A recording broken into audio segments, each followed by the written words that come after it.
Governor Martin Wambora pale, naona pia Governor Liki Nyanjui Nakuru, pia Governor Kimemia Nyandarua. Nashukuru tena sana, asanti kwa kuwa pamoja nasi. Kuna Governor mwingine ambaye nilikuwa nimeona na sijui amepotelea.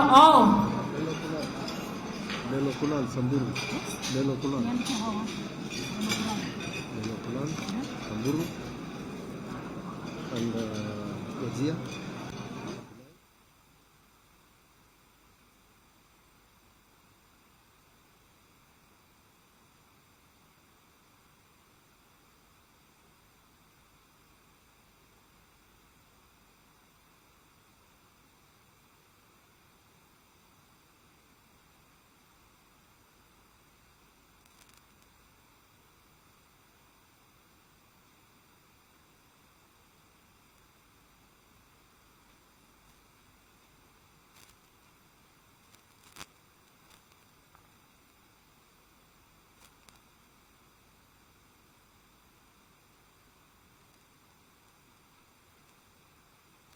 MC Hassan Osman, mheshimiwa ananiambia pia tuna Governor Leno Kural from Samburu, Abdullahi from Wajia, tuna Governor Kuran from Garissa na Kuti kutoka Isiolo. Wote tutaenda tukiwataja kama anaendelea kunielezea wale ambao wamefika. Na pia in the house we have MCAs from different counties.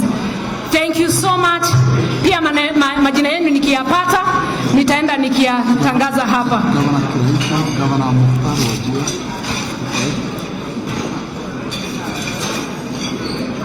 Yes. Governor Mkora Wajia. Abdullahi is former governor. So you can just say Abdullahi is former governor. Quran from Rizal. Quran from Thank you so much. Pia Governor Kiraito Murungi from Meru, asante tena sana. Mkutari from Wajia, asanteni. Na sasa naomba niweze kumwalika kwa heshima sana Dr. Monga, Chairman Mount Kenya Foundation, for our welcoming remarks. Ndio tuingie kwa program yetu.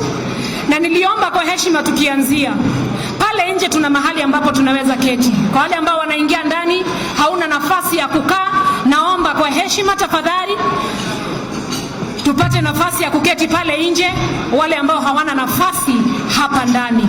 Tukiendelea na chakula chetu, tulisema kuna nafasi nyingi za kusavu. Upande wangu wa kulia kuna mahali kwa kusavu, upande wangu wa kushoto pia, na asanteni sana. Thank you, Chairman.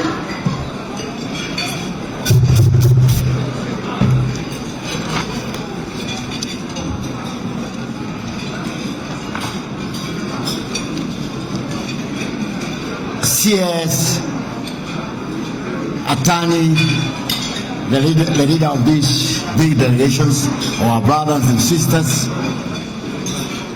other CSs present, CAS, permanent secretaries present,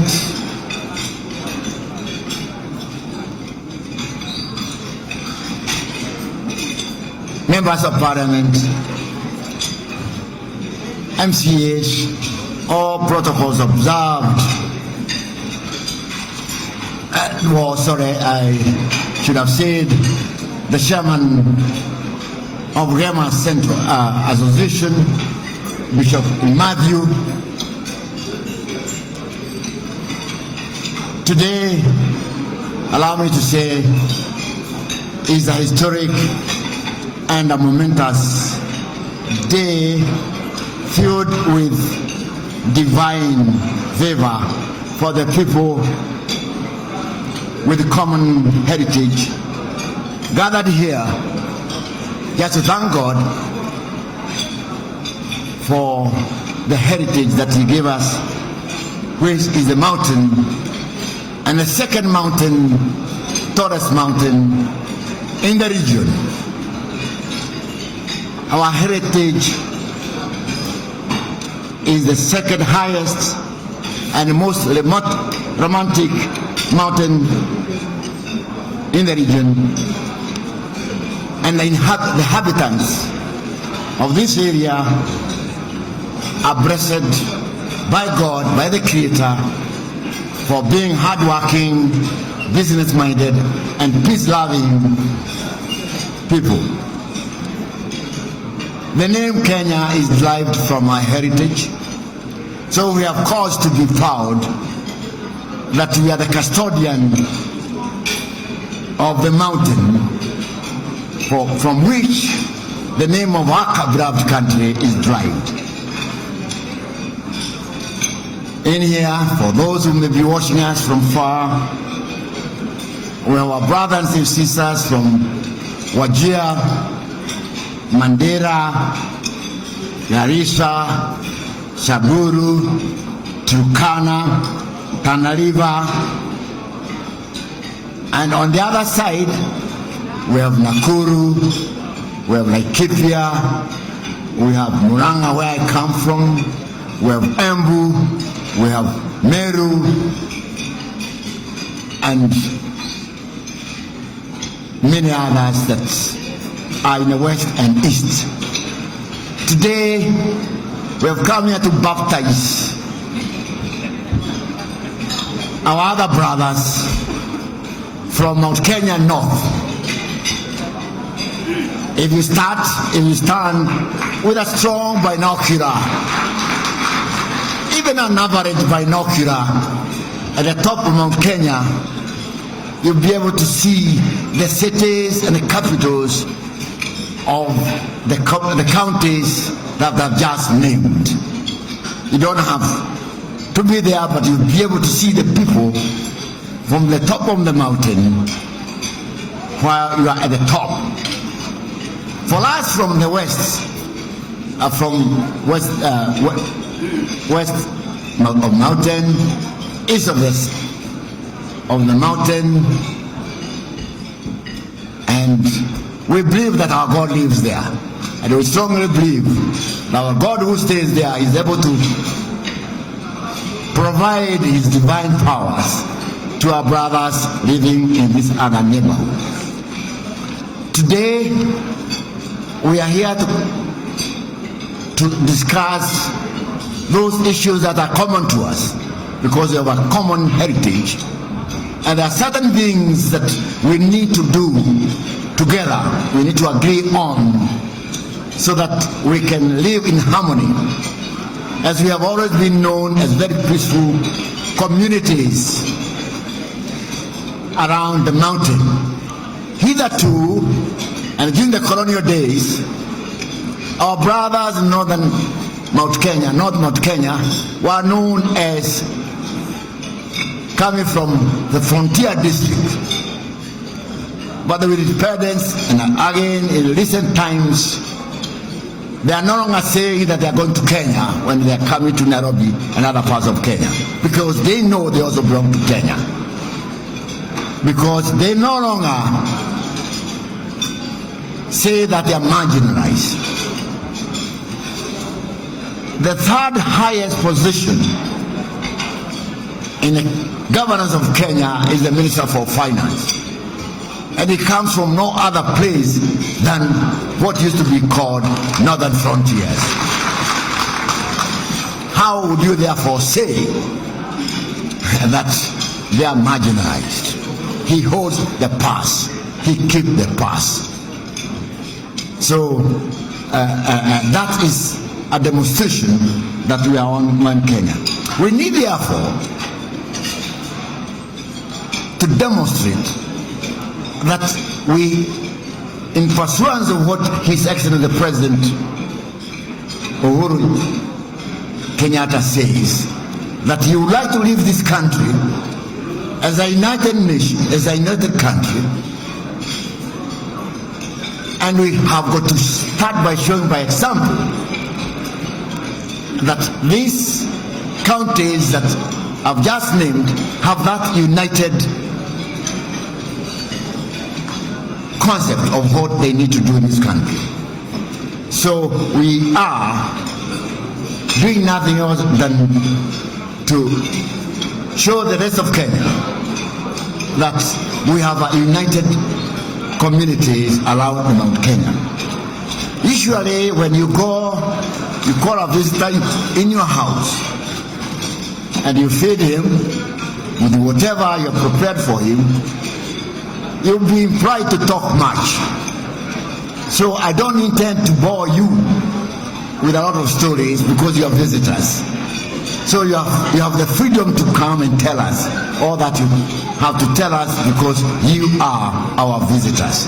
Let me thank you for coming, because if we prepared the food that we had prepared for you and you did not come, then it would be like that was the guy who invited people for a feast in his house in the Bible, but the visitors who had been invited did not come. What did he therefore do? He sent his laborers to the streets to go and gather whoever was there to come and enjoy the hospitality that he had prepared for the guests that he had invited. Therefore, for we from West, East, or Mount Kenya, can we give our brothers a heavy hands for coming? Thank you very much. I'll now call upon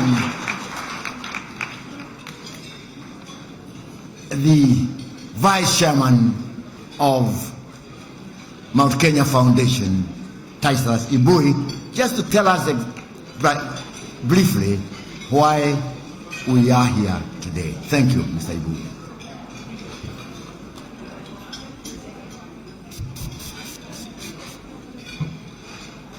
Thank you, Chair. Let's give our chairman of MKF a big clap, please. Thank you, Dr. Muga. I would say all protocols observed, because I think we are very wide. So I won't waste much of your time by going through, the normal usual protocols. So I'll say all protocols observed. Mount Kenya Foundation is one of the Ngema institutions. There are other various Ngema institutions, which you call community institutions. And the umbrella of all those community institutions is what we call the Ngema Cultural Association. So Mount Kenya Foundation directors report to the Ngema Cultural Association hierarchy. And today, we are honored by the presence of none other but the chairman of the Ngema Cultural Association, Dr. Bishop Reverend Lawi Imadhiu. So I want to say thank you. Let's give him a clap.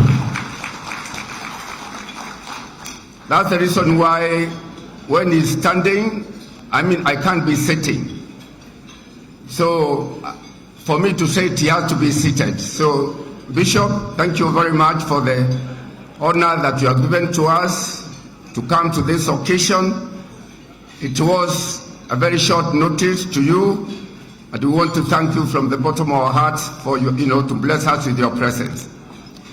We also want to tell you, Bishop, after today, because this is a meeting of communities, it is your responsibility now to take it further or long, where we are going to in the future. So thank you very much. Now, who are we? For the people who do not know, we are here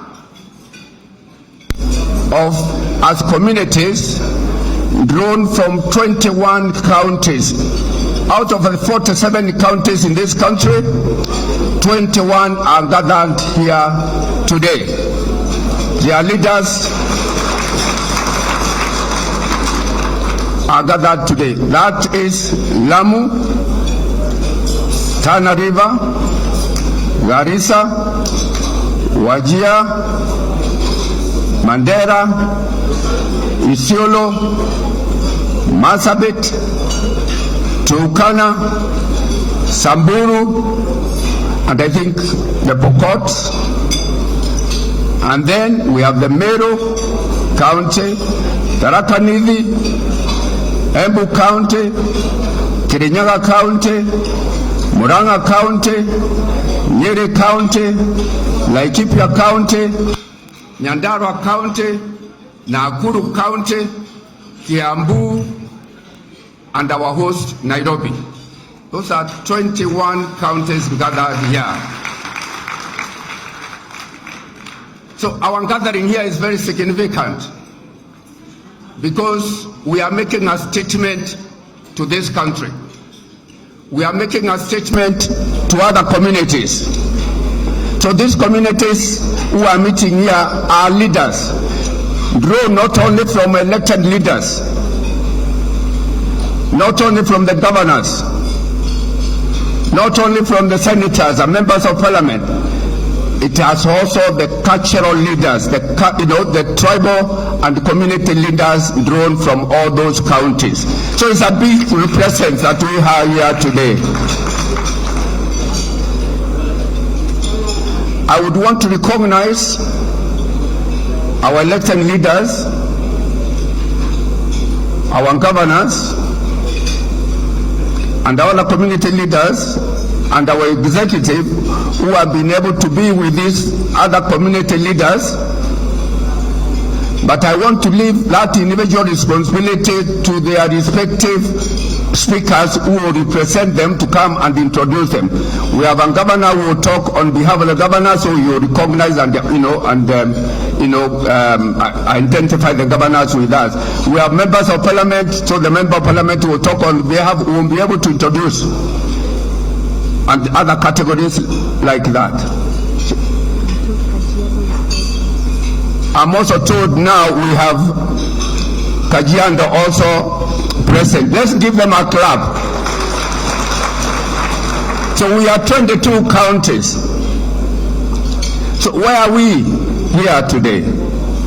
MKF decided to invite our brothers and sisters from northern Kenya so that we could have a dialogue. We invited them because, and we recognize them because we share a lot in terms of economics, in terms of development. I was telling them before, if they are getting their goods from Mombasa or Nairobi, before they get to their destinations, they pass through the Ngema communities, areas or counties. So we are tied together. We need to see things from the same perspective. In terms of development, we have to see those things from the same perspective. We are also going to a new dispensation in 2022. Can we have a way where we can talk together so that we chart our future together? This is one of the reasons why we are here this afternoon. This is the reason why we said we want to offer you a luncheon so that we can be able to talk to one another. You are from northern Kenya. We are from around the Mount Kenya. But let me remind you something. Nobody chooses his parents. So you are born who you are by the parents who gave birth to you. Nobody chooses the tribe is going to be born into. So you are born in that tribe, and you're even born in that clan that you come from. You are born and brought up in that county that you occupy. You and I could be on different races. You and I could be in different, belong to different faiths, different relations. Those differences that we have, that diversity should be our strength. And I think we need to clap for ourselves because of that. That diversity which we have should be our strength. All that we do have is to have the responsibility of you and me respecting your difference. If you are Muslim, I respect you as a Muslim. If I'm a Christian, you respect me as a Christian. If you belong to this tribe, I respect you as, because you didn't choose to be born there. I respect you from that tribe. If you come from this clan, I respect you because you come from that clan. So that we will be able to synergize and work together and enjoy the benefit of the synergy. Synergy in terms of development, synergy in terms of charting our political future together. So our message this afternoon is, how do we bond together? This is a journey we are starting, the journey of unity, the journey whereby we have a dialogue on see how we work together, we reduce insecurity amongst ourselves, we reduce corruption in terms of, we plan our development together, both political and economic. We see as Kenyans, where do we want this country to be? And I believe that was the essence of the handshake. When His Excellency the President signed or shook hands, that exactly is the mission that he was seeing. It's a vision that he was seeing. We have heard from other quarters, some are saying handshake was to break Jubilee party is not for this community. So Jubilee, nobody would shake hands just because we want to break Jubilee. Nobody shook hands. His Excellency the President did not shake hands with the former Prime Minister because of anything else other than unity. Other than unity for this nation, for peace for this nation. So what we are going to talk about today is that handshake that brought peace and tranquility in this country. That handshake did not say we are going to stop anybody from ascending to the presidency of this country. No, it's not. And I think this is what we have to show, that unity that we are looking for between ourselves is what other communities in this country should also look for. So as Mount Kenya Foundation, we also reach out to other communities as much as we want to encourage other communities also to come together. They talk to one another, they eat together, because when you and I talk, it's a win-win situation. Asante. So to me, this is a big day, and if we're able to achieve this, to start this journey that we are working together, wacha tuendelee pamoja. Asanteni sana. Thank you very much, ladies and gentlemen. Vice Chair, the elders from our region have requested that they want to address you and the chairman. I think I'll request chairman, please come up here.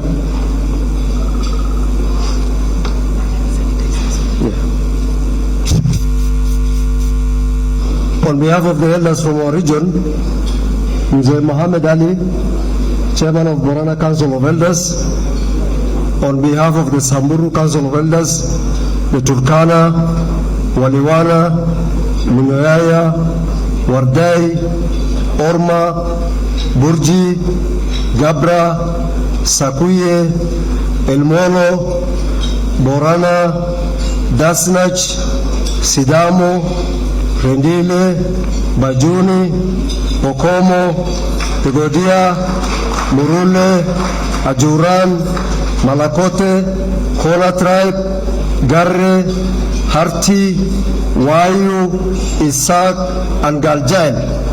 I hope you have heard these names in this country. They are all here. They are in this room. So, Mzee Mohammed, I can help you hold this.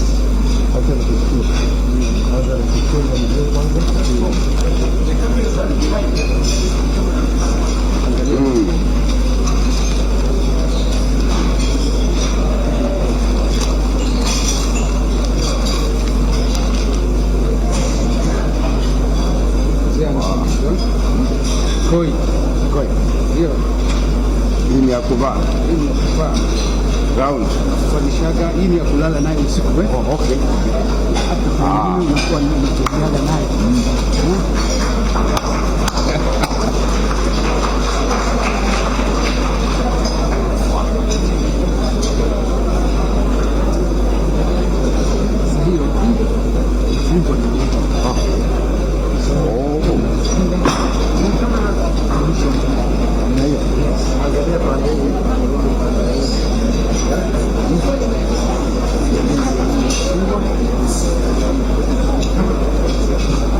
Haya, hiyo ndio mavazi ya kwetu.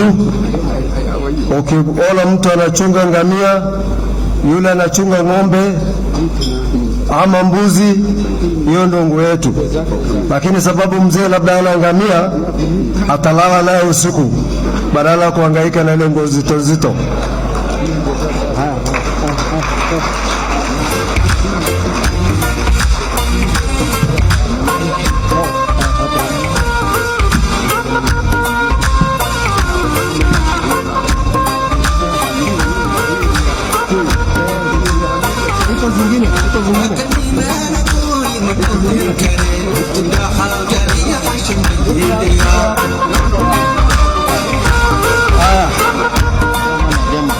Bishop Chairman GCA, tafadhali njoo hapa.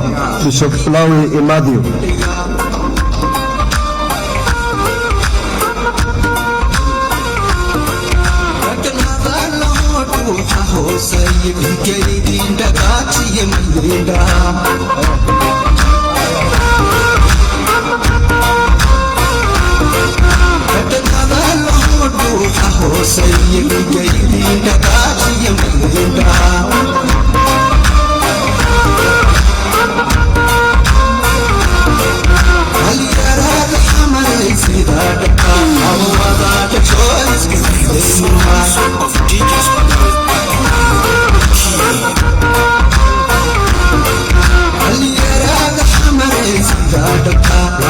Msonge hivyo kidogo ndio mwenye gazeti apate kuchukua picha mzuri. Msonge hivyo kidogo tu.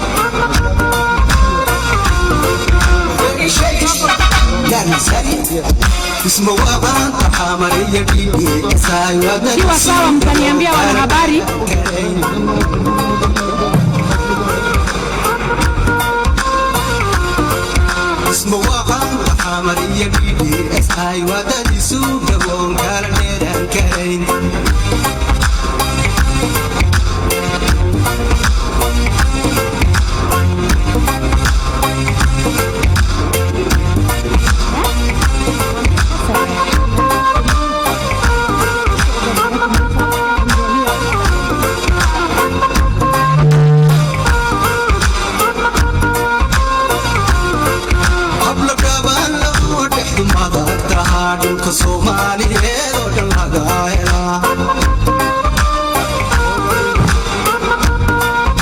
Ogawe nimetaja, labda hamkusikia.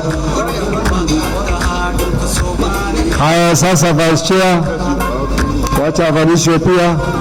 Nafikiri mziki endelee.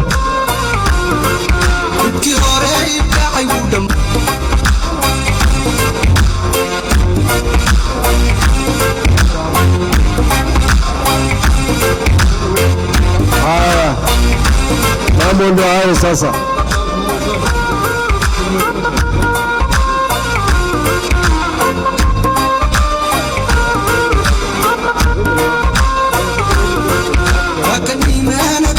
Mutembei TV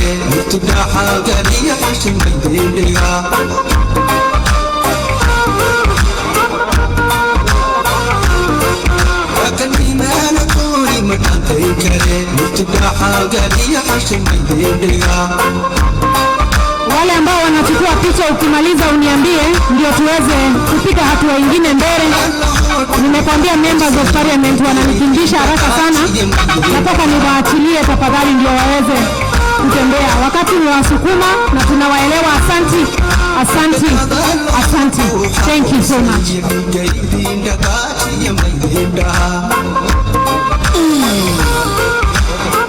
Thank you so much. Wakati ambao wanaketi, naomba sasa nimwalike Honorable Keynan kwa niaba ya upya leadership. Ndio tukimaliza na yeye saa hii nitamwalika Bwana Kamau Mbogwa na Mheshimiwa Hassan Osman tuingie kwa program sasa. Ndio tuanzie na members of parliament. Tafadhali Mheshimiwa Ihenya, naona vile unanitupa macho na unajua mimi ni wa constituency yako. Sitaki nikose kwa kwenda nyumbani jioni. So naangalia hiyo sana. Mheshimiwa Keynan. Mheshimiwa Keynan.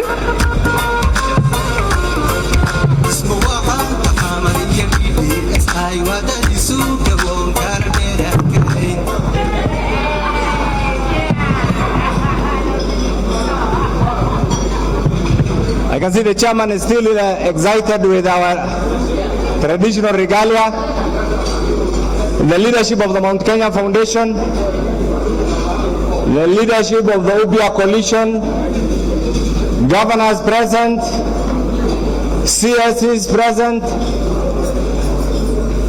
I mixed CS is present and CIS is present. Colleagues.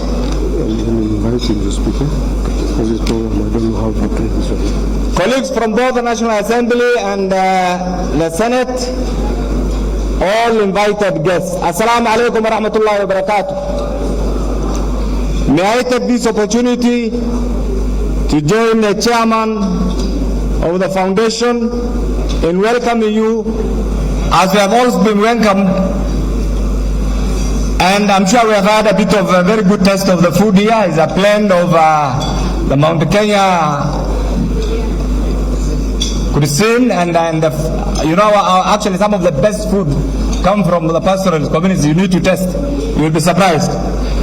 I want to take this opportunity and thank the leadership for inviting us, for giving us this great opportunity to come and interact with you. I do know this ought to have happened a long time ago, but I always say as a firm believer in the will of God that this is today when God has willed that the leadership and the groupings from these two communities will meet.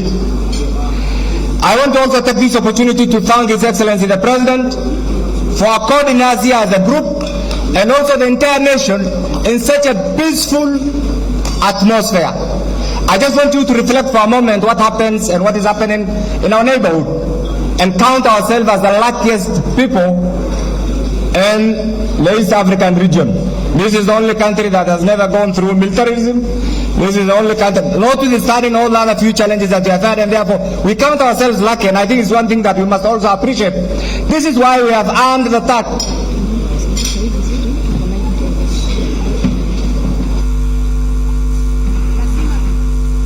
Tufanya hiyo because of the live coverage.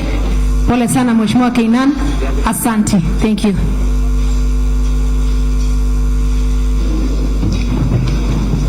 First and foremost, we must all appreciate what brought us together here. All of us, directly or indirectly, participated through our grandparents in the making of this great nation, the making of the nation state of the Republic of Kenya, which in certain quarters is called the Premier Republic of Kenya.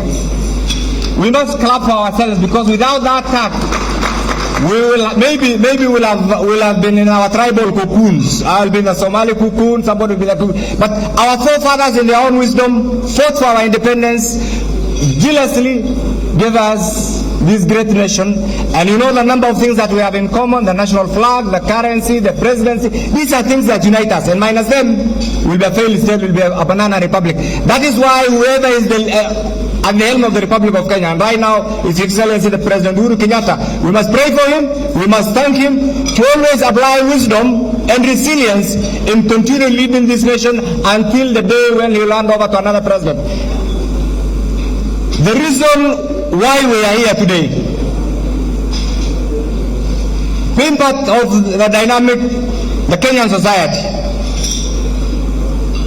being conscious of the political, socio-economic realities of the Republic of Kenya, being conscious of where we are today as a people, it dawned on the wise people of the Republic of Kenya under the leadership of President Uhuru Kenyatta to think out of the box and devise means and ways of uniting the people of Kenya. And it's not a mean task, it's a very difficult task. That is why for those of us who have been supporting His Excellency the President under the handshake, I know initially it was very difficult actually to conceive. But later on, all of us are at home with it, simply because we have seen the changes that it brought. And this is why now people ordinarily who are not meeting today are meeting and exploring new avenues of getting together. We are here at Ethiopia and friends. You have also invited us as Mount Kenya. There are certain things that we have in common. Some are national, some are regional, and some are purely interest driven. But all these can be brought together for the benefit of the people of the Asal region, for the people of Mount Kenya, and for the benefit of the people of Kenya as a group. And this is why today proudly I stand before you here and being part of that process. Part of that process that is going to unite Kenya. I'm sure most of you are surprised. Why are these people from the Asal region coming together? We were in pieces. And these are some of the things that we inherited from colonialism. You know, as part of the administrative structure, there was divide and rule. Even the challenges that you see in our backyards are some of the relics, the challenges that we inherited. Because they will put a small clan in this area and say this zone is yours, another one. That is when we inherited, that is what is in our minds. And we keep on doing the same thing. So the interest of the people of the Asal region is economic. Economic number one, peace and security number two, and three, national unity. I believe by us getting together, these issues can be achieved. And this is why these two groups are unique. The people of the Mount are very resilient people, very enterprising people, highly educated, and to some extent, in certain quarters, among the leading entrepreneurs in Kenya. When I see Mzee Munga here, I only don't see the chairman of the Mount Kenya Foundation, but I also see a serious entrepreneur who has changed their lives, not only in Kenya here, but in the entire region. By the way, with due respect to the diplomatic norms, Equity can qualify as a mini state in certain quarters. And I believe this is why His Excellency the President, for the first time in the history of Kenya, and for those of you who are avid readers of our foreign policy, His Excellency the President immediately was elected in 2013. One of the first things that he did was to domesticate and actualize our foreign policy into a written document. If you Google the Ministry of Foreign, I'm sure quite a number of you are the CS know, the first pillar is economic diplomacy. You need to ask yourself, some will say the President is a businessman. Some will say the President, no, it is because what counts in the world of today is not political ideology. It's economic strength. This is why the combined efforts, we have the land. Let me tell you the secret. We, the Asal region, from the Asal region, we have the land. 70% of the landmass of the Republic of Kenya comes from that part. You have the resources. If we combine and you give us avenues to invest, I can assure you we'll develop Kenya, and Kenya will move to some of the newly industrialized nations and recover some of the missed opportunities. You know, in Kenya we have had so many missed opportunities. That is why today I'm also really appreciate. You are in business, look at Nairobi. Nairobi is changing. Nairobi is changing because of the combined business interest. And I'm glad that we have the chairman of the Zili business community, Mwalimu Ahmed Abdullahi, that serious entrepreneur. And I'm told last year he was one of the best taxpayers by KRA standards. That was not possible 20 years ago, but it's possible today. Maybe the first 10 used to come from Mount Kenya region. You can see now you have been overtaken. Equally, this being a political season, all of us under the UPA family, and I believe all of you under this foundation, believe also in the leadership of His Excellency President Kenyatta. By virtue of being our president, by virtue of being within the same groupings, ideological groupings, and that is why we decided to come together as UPA. We realized that we were disjointed. We realized that our names were being abused. We realized that we were in different pieces. We came together and said, how do we come together, more family in one family, and pursue our cause, our interests as a united group? I hope you will welcome us, because you are the bigger brother, and ensure that in the next dispensation, because today is not for politics, when you sit there, some of us will be part of that table. Previously, we used to be flower boys, flower girls, flower men, flower men. We were shed of that tag. Now to chase it, we are no longer joking. That business is a very serious business, and that is why we are here. So really, I want to take this opportunity also. My colleagues who are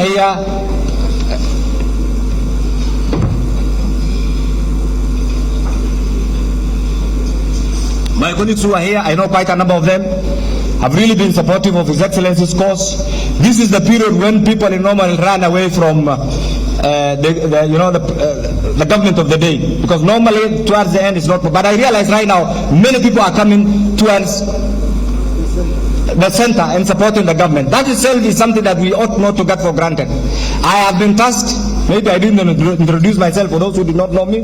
Let me close that before I welcome my boss. My name is Dr. Adan Kainan, Member of Parliament Elders, and the Jubilee Joint Parliamentary Group Secretary. I'm one of actually the second longest serving Member of Parliament in Kenya. Our father is Ngunyi, and the four of us deputize for him, and that is by the grace of God, and we are not about to retire. Finally, because we are in a political season, and because we are not, initially there were talks about, we are not endorsing anybody here. For us, the person we are going to endorse is the person His Excellency the President is going to guide us. When that time comes, we'll sit together as family, discuss, agree, contextualize, agree on the policy platform, agree on the manifesto, and say, this is what we think is right. With those many remarks, I want to thank you very sincerely for those of you from the UPA family who found time. I know you were here from very early in the morning. I want to thank you. I want to thank the CS, who is also our chair. I also deputize for him. It's a very difficult task. I am sure the success of this is also going to send a very chilling message to those who thought that the pastoralism, that tag pastoralism, is a title that one can easily run away. It belongs to us, it belongs to this family, it belongs to the group we are here, and anybody else outside there, the only avenue open, come and join this group. Thank you so much. Karibu Waziri, the Honorable Ukur Yatani, the first product of the resilient Asal region to occupy that privileged position of being the CS Treasury and National Planning. We thank His Excellency the President, we thank the people of Kenya. Karibu Waziri.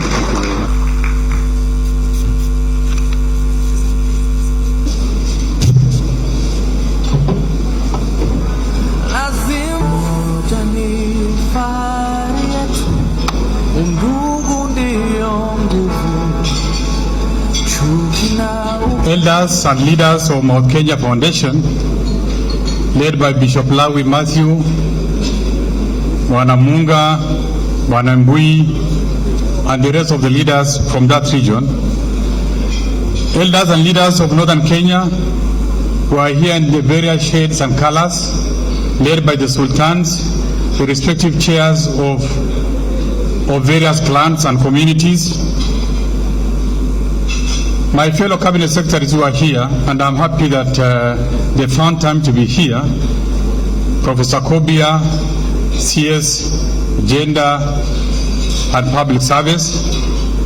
My friend Joe Musheru, my sister Cecily Karuki, and the rest of cabinet secretaries who are here.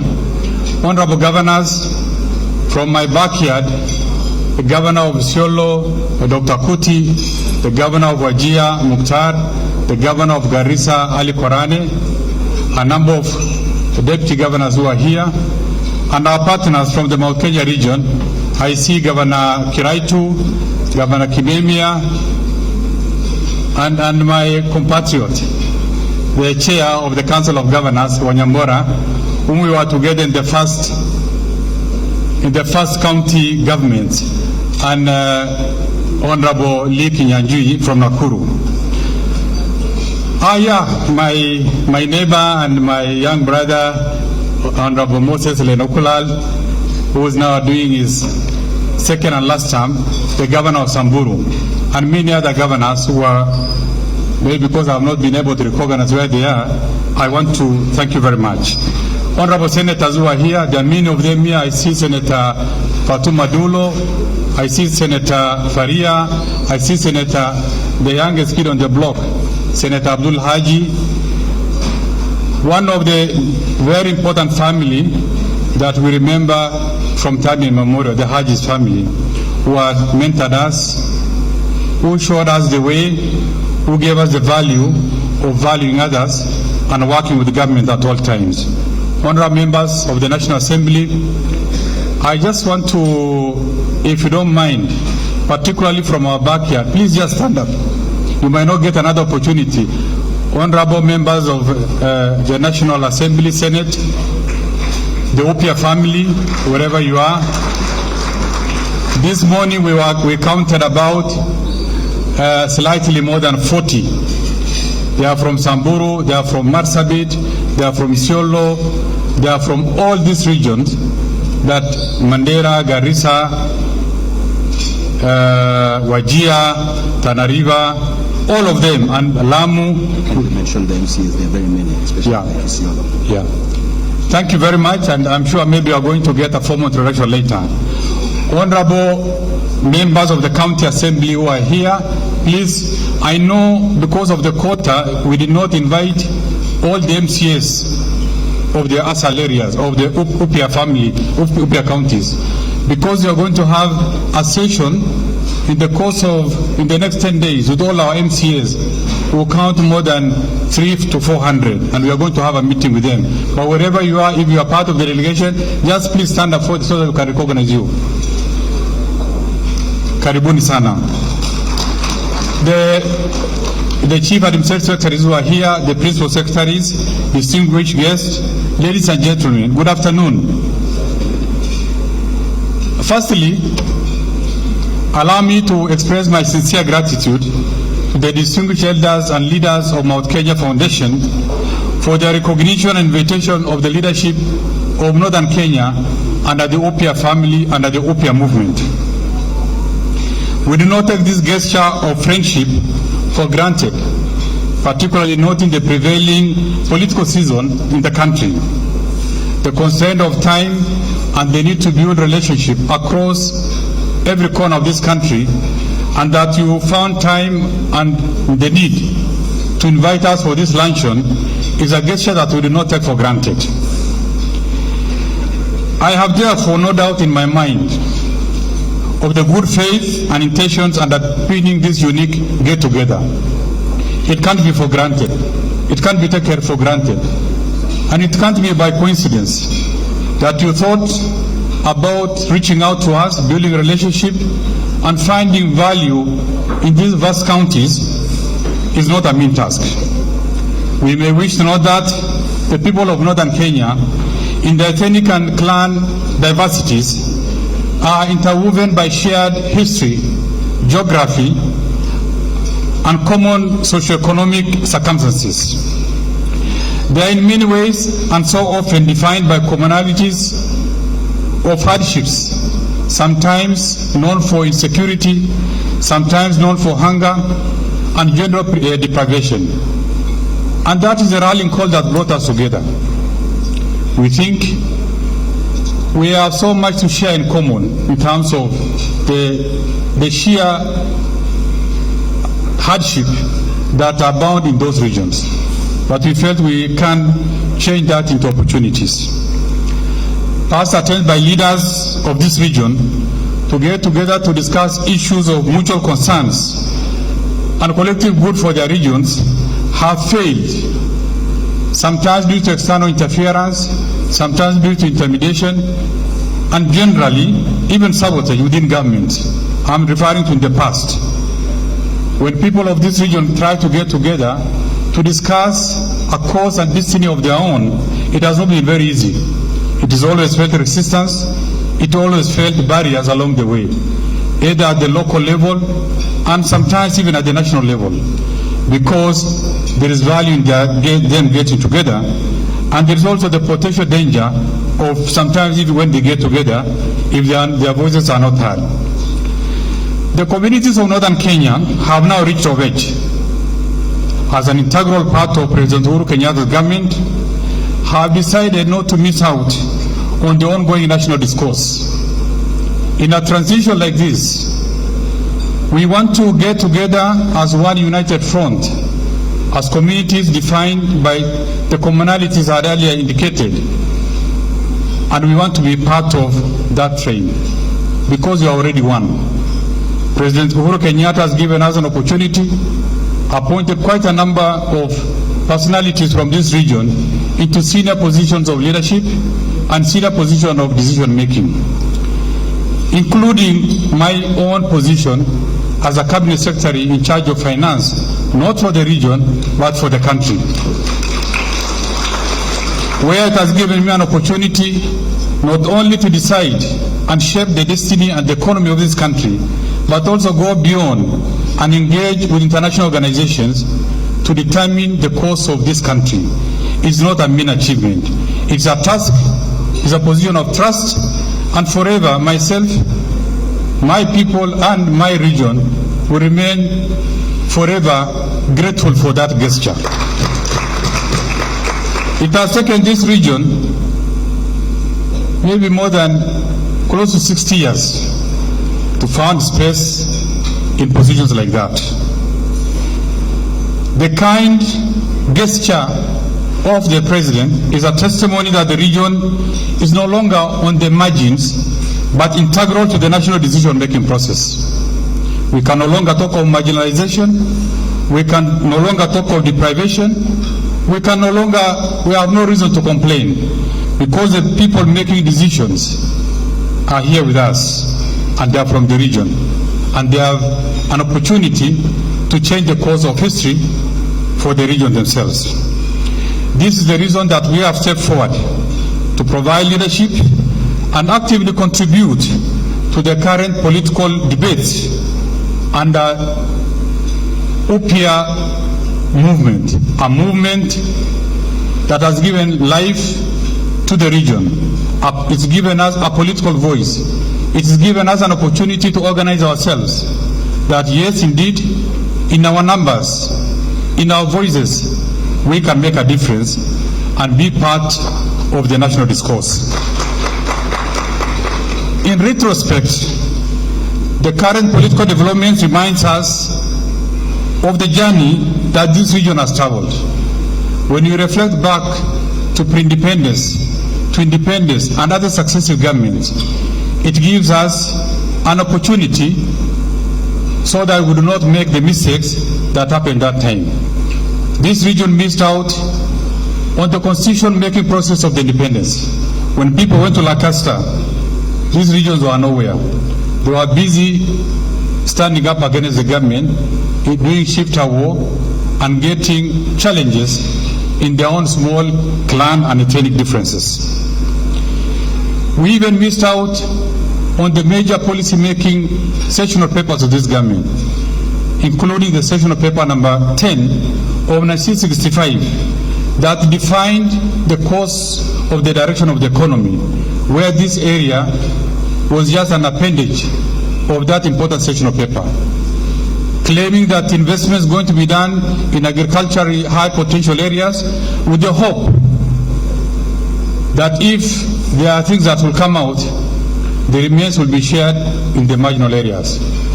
The agricultural sector continued to do poorly, and therefore there was nothing to realize, and there was also nothing to reach the regions that we come from. So we are saying we are no longer going to sit back and be dictated by the level of our disorganization. We have to get organized, and we need to be taken seriously and we need to be part of this government.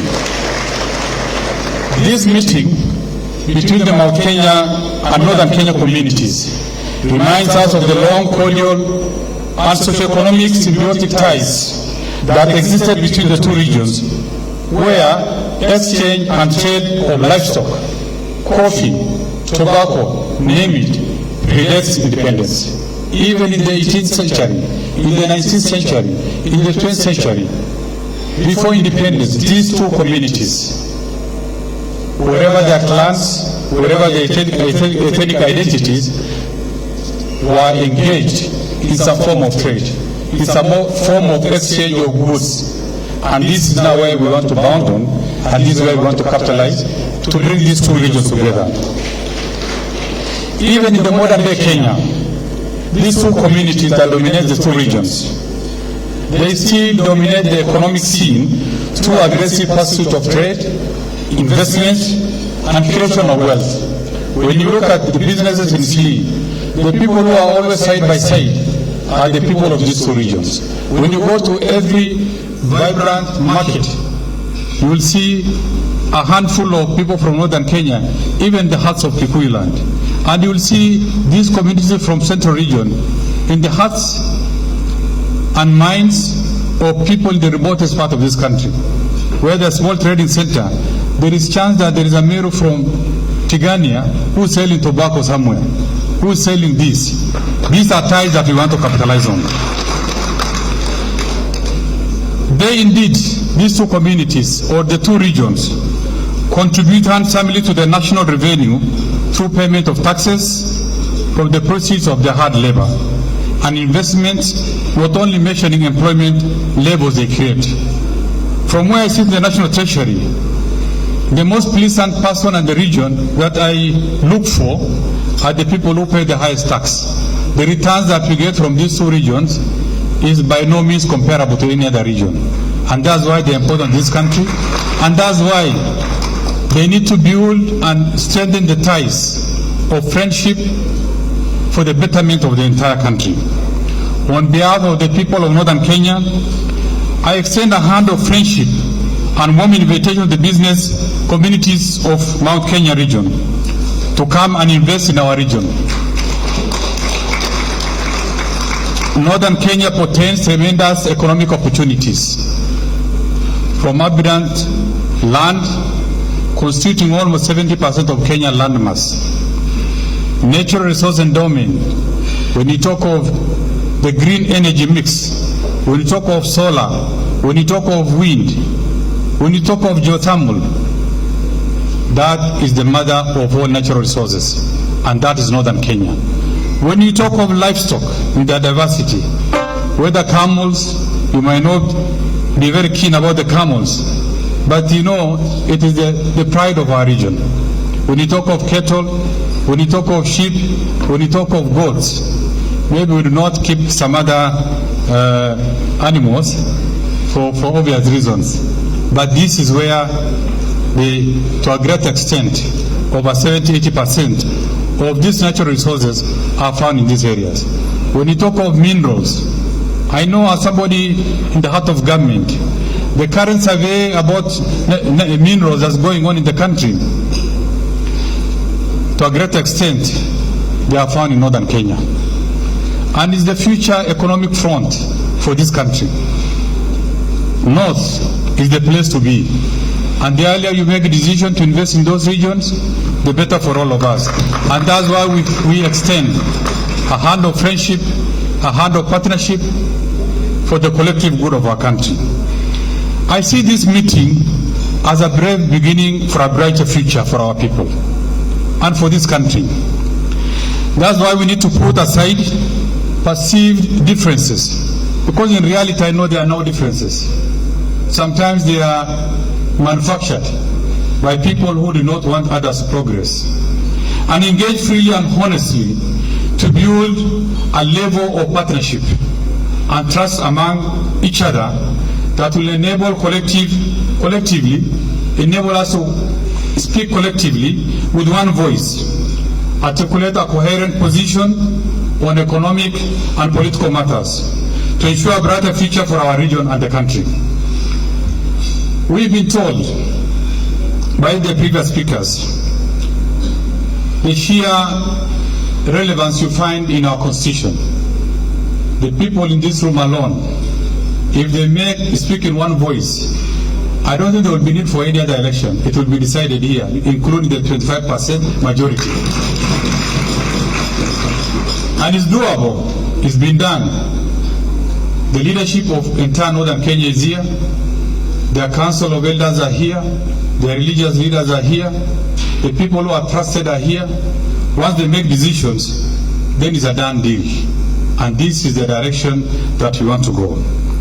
Northern Kenya believes in partnership that will enable them realize unity and strength. That kind of unity that will give them an effective voice at the decision-making table. We say everything comes with a price. The relationship that we want to build, we also want to be part and parcel of the decision-making by sitting on the discussion table, not on the periphery anymore. We want to be here as partners, and we want our voices to be loud and clear. Yeah, yes, this is our country. Yes, we have a voice. We have a big stake. And we want to be at that table that's going to make the decision. That we are indeed determined to break the retrogressive cycle that keeps us as the region on the margins, and prepare to play a visible role that will make us an important cog in the national discourse of this country. I'm sure you must be wondering that why some of us, sometimes we say we're in the executive. Who said politics and life and livelihood belongs to politicians? It belongs to all of us. It belongs to the villager. It belongs to all of us also in government. And we cannot keep quiet. We will talk about it, whether you resist or not. We'll talk about it all the time, because we believe in a course that's going to change not only our region, but the entire region of this country. We are here as your friends. I'm addressing our brothers and sisters from Mount Kenya region. We are here as friends to engage with you as key players in the emerging political and economic formations in this country. We have a bloc, you are a bloc. We'll sit together, we'll determine the course of this country, where we have the entire region with us. We need to join you with you in a political formation. We are very keen to join you in a political formation, in alliance where we have a stake and space on the high table. Our decision is informed by the trust we have in our president, Honorable Uhuru Kenyatta, who has the best intentions for this country, where he wishes to banquet on the future generation, not only the current generation, but the future generation, a peaceful, stable, and inclusive nation. A nation that my child, our children, the generation to come, will look back and say, yes, indeed, we made history. By uniting this country, by promoting peace, by creating stability, by creating wealth and opportunities for the future generation. Where I can work, my children can work anywhere, whether in Nyanza, whether in Mandera, or whether even in Muranga, that they know that every bit of this country belongs to them. And they are free to engage, they are free to move, they are free to contribute to the cause of this nation. And we've retreated, I think maybe in our own small corners, that yes, we are in the process of making history. This country is in a transition. This country is going to be peaceful handover of power. We've had one of the greatest presidents that has ever transited in this country, and also the region. We from his corner, this region that we are referring to, we belong to his corner. We are his people. We trust him. He has given us an opportunity. And wherever direction that's going to give us, is the direction that we are going to follow. It doesn't matter whether he's not going to be a presidential candidate, and he is not. But we want to go with him. We want to be by his side. And I know sometimes there are some, although it's dying down now, there are some discordant voices also from your region as Mount Kenya.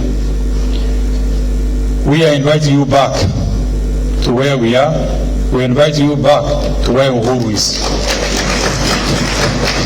Make sure that nobody is left behind, because the legacy of President Uhuru Kenyatta, the people who are going to protect the legacy of this Uhuru Kenyatta, it can only be a chosen successor by himself. And that's where the direction we want to go.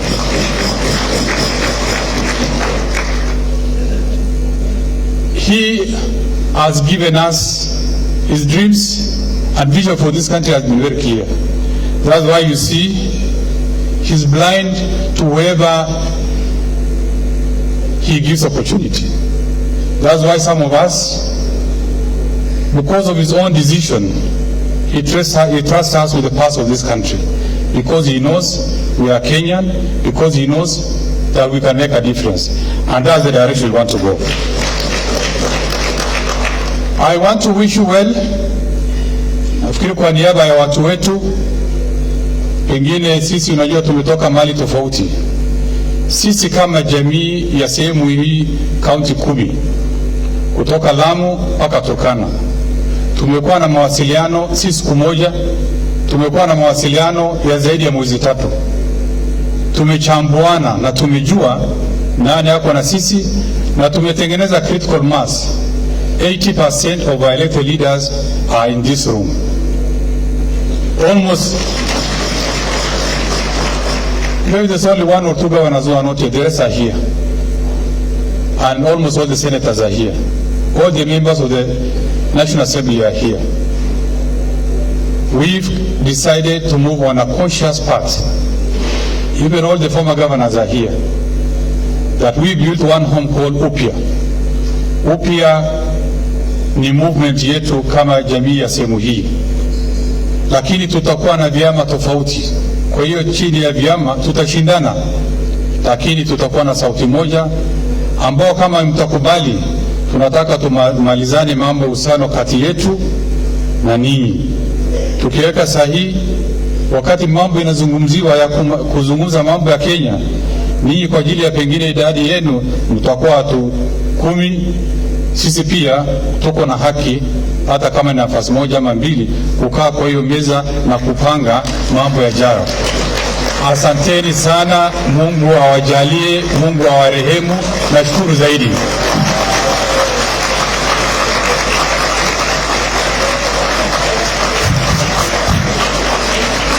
Makofi zaidi kwa CS. Asanti, thank you very much. Asanti, asanti. Thank you. With your permission now, I wish to invite my co-MCs, Mr. Kamau and Honorable Hassan Osman, who will take us through the rest of the program as I coordinate with them. I really appreciate you for allowing me to run you through the program to this point. Na nimesema naitwa Njoki. So, my co-MC, Mr. Kamau, my co-MC, Mheshimiwa ameenda wapi? Oh, sawa. Thank you so much.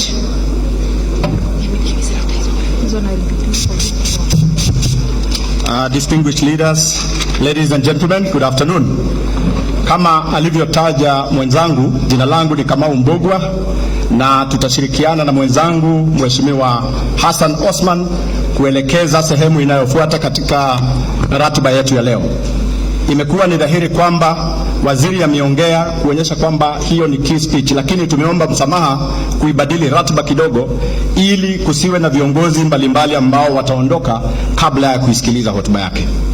Sasa bila kupoteza wakati, kwa sababu muda si mwingi, nitamwalika kuongea kwa dakika 2 peke yake mheshimiwa wabunge wa eneo hili wa Ihenya Dirangu, awasalimie peke yake, halafu baadaye amwalike hapa mbele mheshimiwa Ngunjiri wa Mbugu ambaye ni mwana mwenyekiti wa caucus ya wabunge kikundi chake ili awajulishe mbele yenu. Karibu mheshimiwa.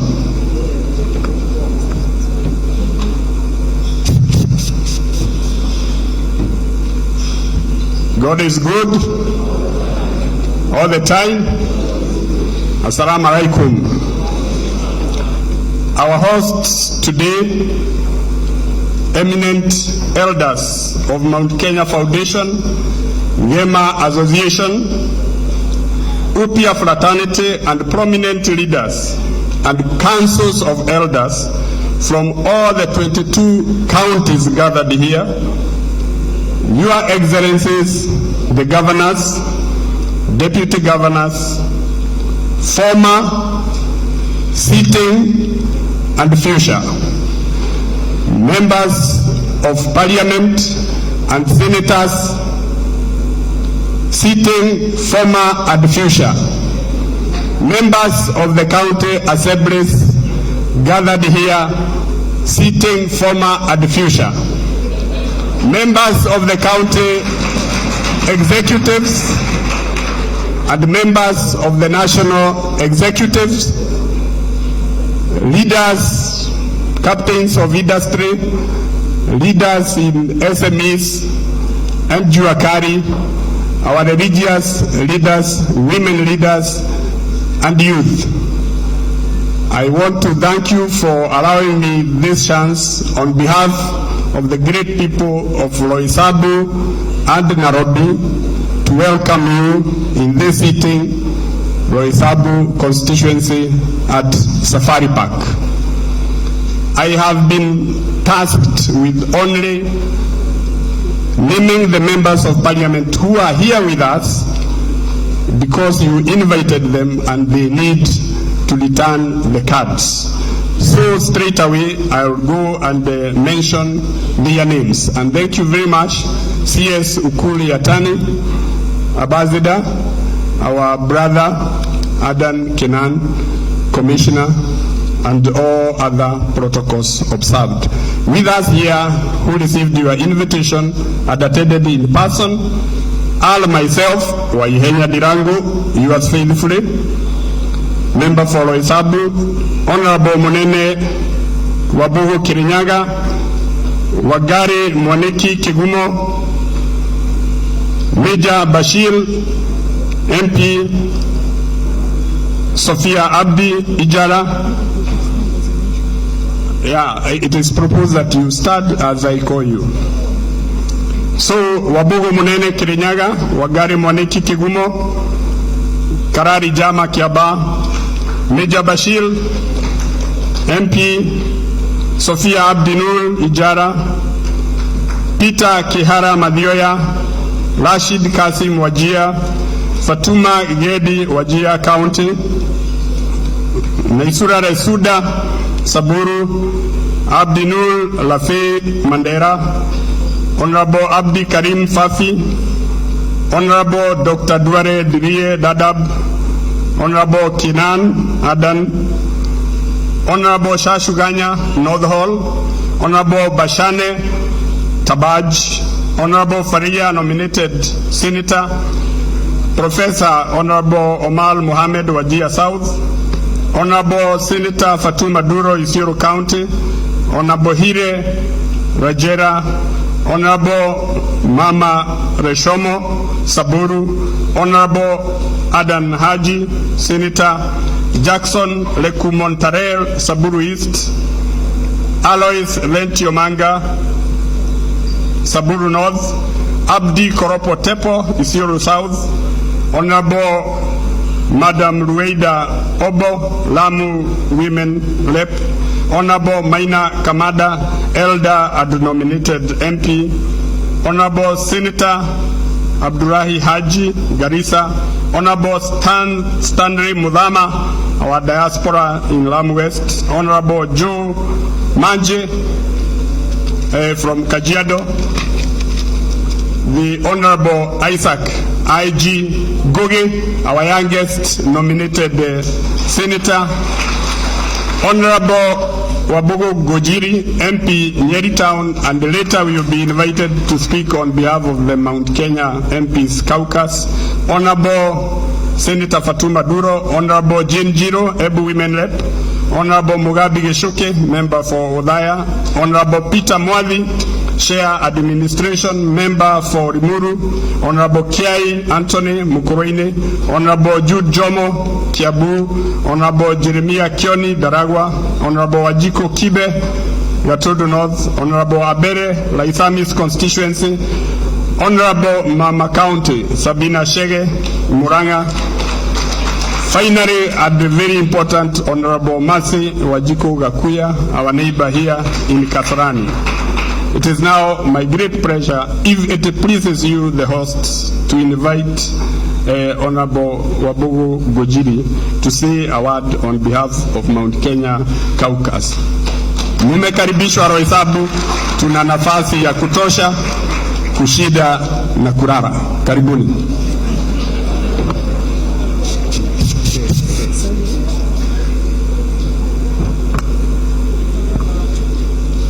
Thank you very much to my former Member of Parliament for Nyeri Town and now Member of Parliament for Risambu, Mheshimiwa Jalango Kenya. I stand here on behalf of Mount Kenya Caucus, which brings together approximately 43 members of Parliament from the National Assembly and Senate who are from the Mount Kenya Central Region. And I want to start by first recognizing the good work that has been done by Mount Kenya Foundation leadership. Asanteni sana for being able to convene platforms where we are able to come together as leaders of various communities, various sectors, to be able to extend the essence of the handshake that is the politics of our leader, President Uhuru Kenyatta. Thank you so much. And I know that some of our colleagues, either deliberately or for their own political interests, have chosen not to understand what you're doing, but we want to assure you as a caucus, we stand behind you and we will continue to protect you from those who would want to try and attack you for political reasons. We assure you of that commitment. Thank you. Thank you very much. My message is very simple. We come here as Mount Kenya Caucus to extend an open hand of friendship to our colleagues from northern Kenya. I have listened to CS Ukuriatani give a history of where you have come from and how far you have come, and that we are here now. And we want to recognize that you are here now, and to assure you as a political leadership and the caucus that stands to the president, the part that you expect of us with our brothers and sisters in Parliament from Northeastern, we will do. Where we need to stand with you, where we need to lobby with you, that we assure you that we will do.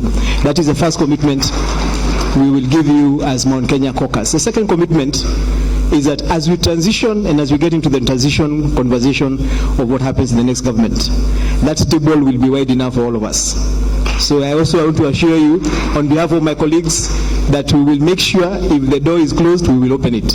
And we'll make sure that you sit in that room on that table so that we can all discuss where we are going as a country. My final commitment, which is the only other thing I'm going to say, is that we appreciate how you have stood with the president. As you have pointed out, our region has been a bit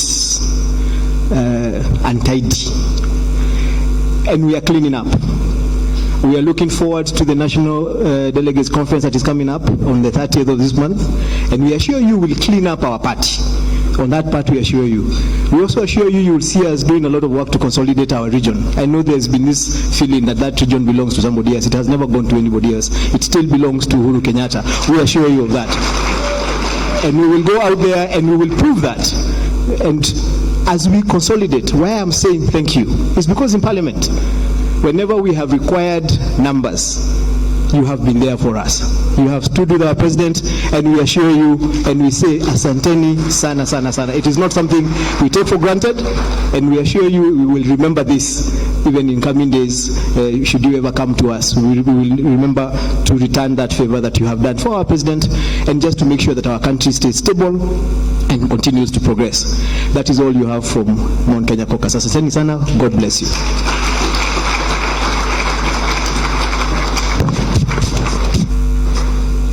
tumpigie makofi tena Mheshimiwa Ngonjiri wa Mbogo.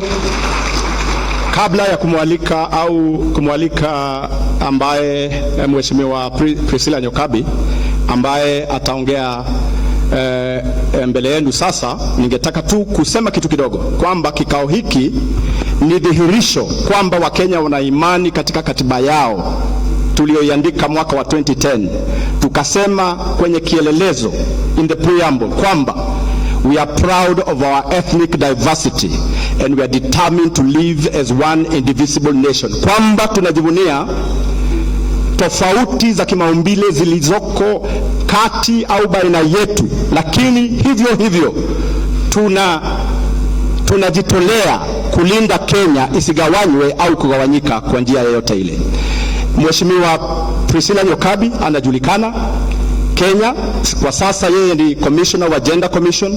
Hapo mbeleni alikuwa mwakilishi wa county ya Nyeri kama women rep wa Nyeri, na hapo mbeleni alikuwa ni wakili study ambaye alipigania haki za binadamu katika kituo cha sheria. Karibu.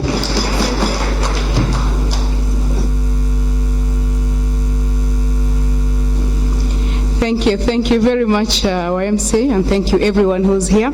All protocols observed, but let me recognize our CSs and also our CASs and PSs, our governors, our members of parliament, our senators, distinguished ladies and gentlemen, our elders as well, led by our GCA chairman, the MKF chairman and vice chair, everyone. It's truly a good day. There is something good about eating together, even before people say anything. So I think that we have a chance to do that we have a chance to sit together and to enjoy na kupatana na kujuana in our counties of Central. Watu wa North wote tunawaita tu wa Somali. Mimi sasa it has taken me long, hiyo wakati nilikuwa akili study, kujua kuna Waborana, kuna Wagabra, kuna Sakuye, kuna Degodia, kuna Ogaden. Imechukua muda. Imechukua muda. Na tunafurahia sana kwamba leo tuko hapa sote to have this conversation and this engagement. Nilikuwa pia na marafiki wengi kule North. Wengi hata walikuwa wananiambia ati watanifanya Muislamu. Kumbe sikujua ati hiyo ni kunioa, lakini walikuwa wananiambia ati wewe tutakusalimisha. Kumbe sasa siku ya harusi ni leo. The day of our wedding is today. A really good day for Mount Kenya, East, West and North. And in this gathering, we want to appreciate the history of where we come from as a region. And you know, we were just looking at the history. You know, in Mau Mau, wakati wa Mau Mau, the communities in the north supported the Mau Mau war. Wakati wazee wengine walihitaji kufichwa, hata mzee Kenyatta, the father of our president, wakati walipelekwa Kapenguria, it was because it was a hot area. Walikuwa waende wateseke kule. But the communities there showed them how to adapt and how to live, and they stayed, and the Mau Mau war was won. So it's a long history, and we've had a history of partnership. And that is the history that we want to go back to and forge a new way of doing things and a new way of looking at our issues as a region. You know that the roads like the Keno Maroa highway, ambayo pia itarudi ishike Maroa Nanyuki Isiolo. Mheshimiwa wetu Gojiri ndiye mheshimiwa wa Maroa, na mheshimiwa wa Ihenya alikuwa mheshimiwa hapo. Maroa area and the entire highway, wakati highway is growing, it grows for us in Mount Kenya, but it also grows for everybody else who it moves on that highway. And that is the growth that we want to see for our country. And just on that road, there's a friend of mine called Mama Rita. Mama Rita duka yake iko Sagana. Anauza mchele pale Sagana. And it's just ameuza hiyo mchele ya Mwea, gari zinasimama. Mama Rita juzi nikakuta hii duka ya Sagana, hiyo ni duka moja. Amenunua shamba mbele kidogo ya Sagana, ambayo akaniambia hizi basi kubwa zinasimama zinanunua mchele wakati basi hizo zinakwenda north. And that is really growth. And you can see that is just one story of Mama Rita. These stories can be told everywhere. If you look at how Kikope has grown, if you look at how Mlolongo has grown, if you look at how other towns have grown, that is the growth that we are looking for. And once we become united, that is the growth that we will have. The highways, the roads, and a lot of expansion for both our counties and also the counties in the north. And that is development, that is peace, that is stability, and that is security. And that is the conversation we have today. day. That is the conversation we want to have.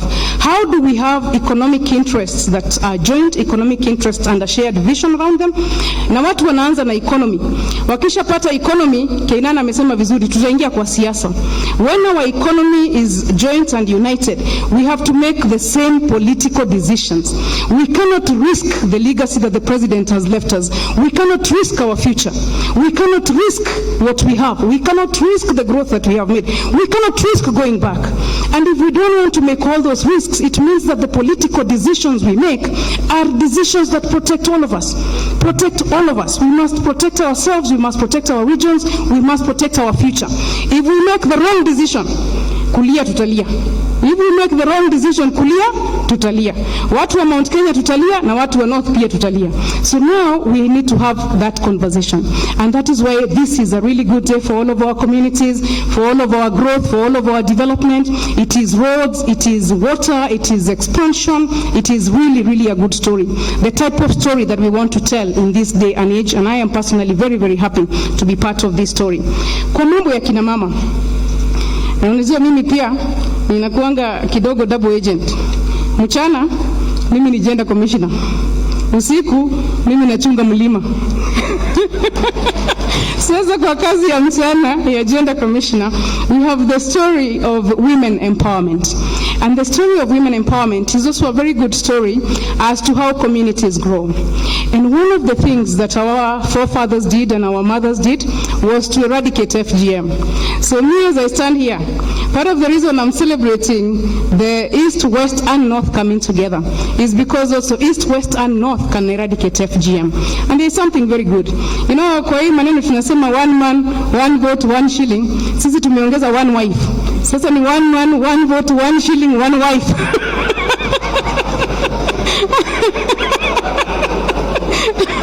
Lakini kabla tuende kwa one wife, kabla tuende kwa one wife, tumalize FGM. Kabla tufike huko mbali, tumalize FGM. We eradicate FGM so that our girls can go to the same levels of education as our boys, so that when we have a conversation on a strong mountain, it's a conversation of men and women.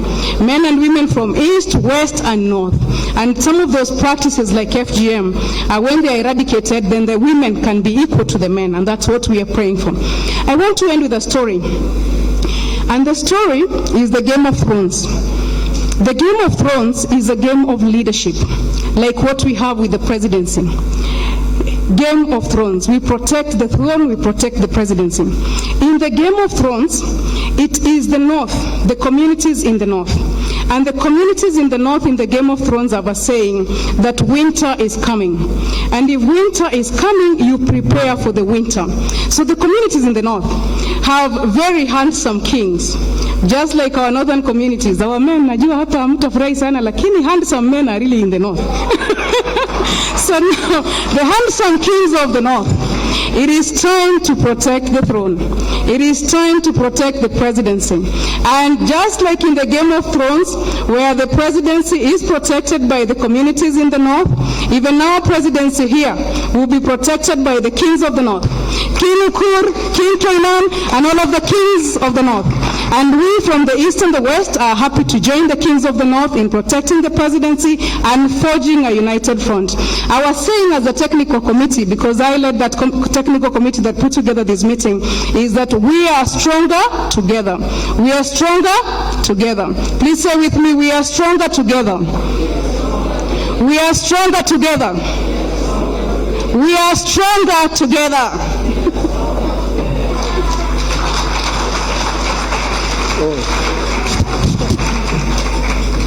Thank you very much,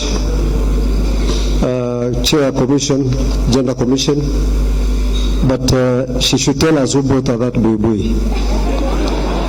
I would like to invite Senator Duno, Senator Farahia, Fatuma Gedi, Mama Sophia, Naisula, Mama Nishomo. We want to do a small ceremony here, and with their permission, Rueda, yeah, I've said Rueda. Okay, Rueda, Waziri wetu, Mama Kobia, waziri wetu Mama Sisili, CS Guchu, Elachi, Beatrice, Mheshimiwa, alafu Sabina. These are my former colleagues, most of them. Like Elachi, I worked with her. So na muje hapa mbele tuwaoneshe vile wamama kwetu wanakaaga wakati wanawekwa ile traditional cloth. Tafadhali, with your permission.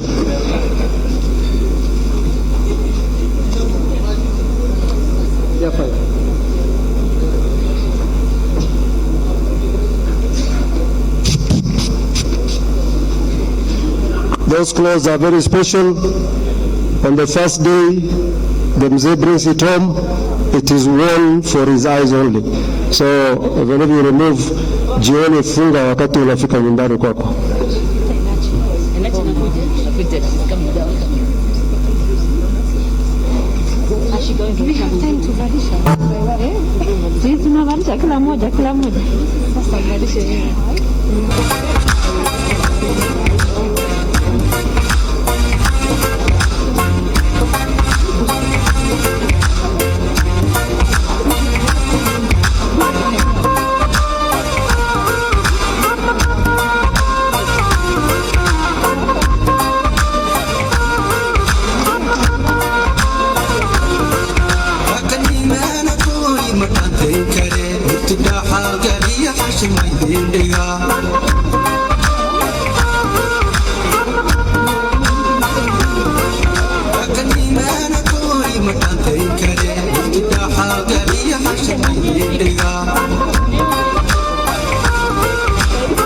DJ tuwekee music vizuri, wanasema music vizuri.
The music is so sweet.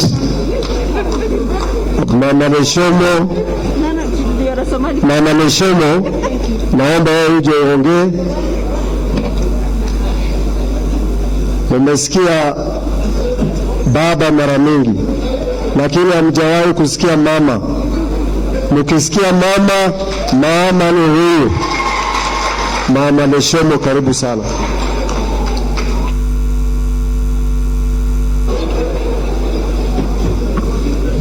Asante sana leaders wote wale wako hapo, hamjambo. Hebu tusalimiane tafadhali kwa jina la Mwenyezi Mungu, kwa sababu tuko hapa kwa sababu ya Mwenyezi Mungu. Yangu ni machache na ningependa tu kusema katika hii chama yetu naitwa upya. Ukiwa unasaa mtoto, si unajua unakuwa namna gani? Umeona nini? Umeona mtoto mpya na umefurahia. Nataka tukuambia leaders wetu wa Mount Kenya, tuko na chairman na tunamjua sana. Chairman wetu amekuwa Samburu kwa muda mrefu wa Mount Kenya. Tuko na Bishop Lawi, tuko na Bishop Njenga. Nikisema hawa mabishop, mnajua tulikuwa tumezunguka Kenya mzima kwa sababu ya BBI na hawa mabishop. Nataka tu kusema hivi, ukijenga nyumba alafu ubomoe, itakuwa umesaidia ama utakuwa umeharibu? Sitakuwa umeharibu. Maneno yangu ni moja tu, ni kuambia leaders wa Mount Kenya, mumejenga Kenya tangu ipatikane, msibomoe. Msibomoe. Kwa sababu ile mnaelekea mnabomoa. Na Wakenya wote wanaangalia nyinyi. Tushikilie President Uhuru Muigai Kenyatta. Mnajua President Uhuru sisi tunampenda kama vile unapenda roho yako. Tunampenda sana. Ni mtoto amepatikana kwetu. Na vile kazi amefanya miaka 10. Kama hatuwezi uona na unasikisa peke yake na una macho, utataka nini ingine tena? Angalieni hiyo maendeleo yote. Ili hatujawahi kuona barabara ya ghorofa ndio hiyo inapita Nairobi. Unaongoja nini tena? Maji sisi tumepata.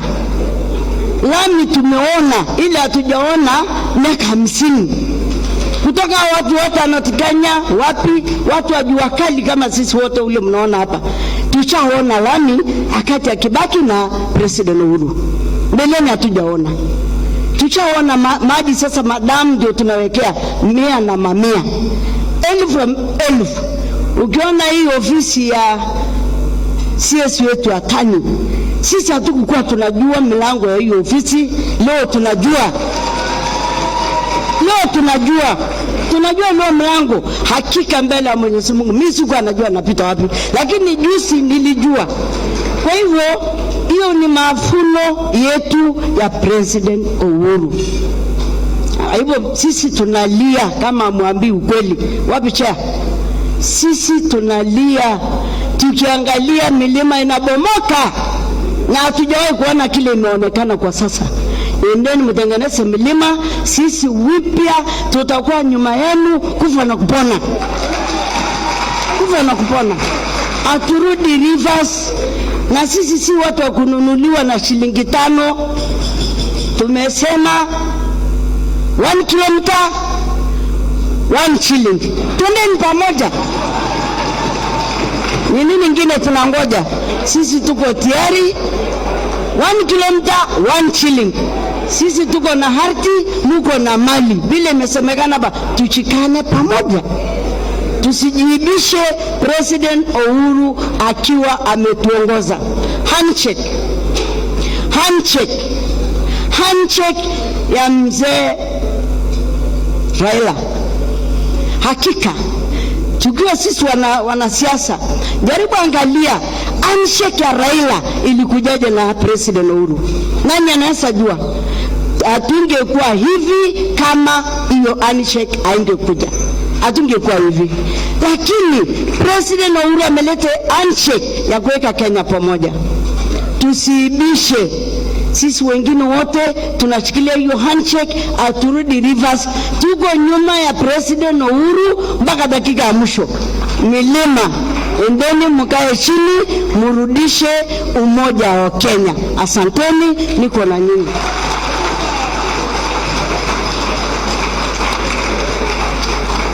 Mheshimiwa Fatuma Gedi. Fatuma.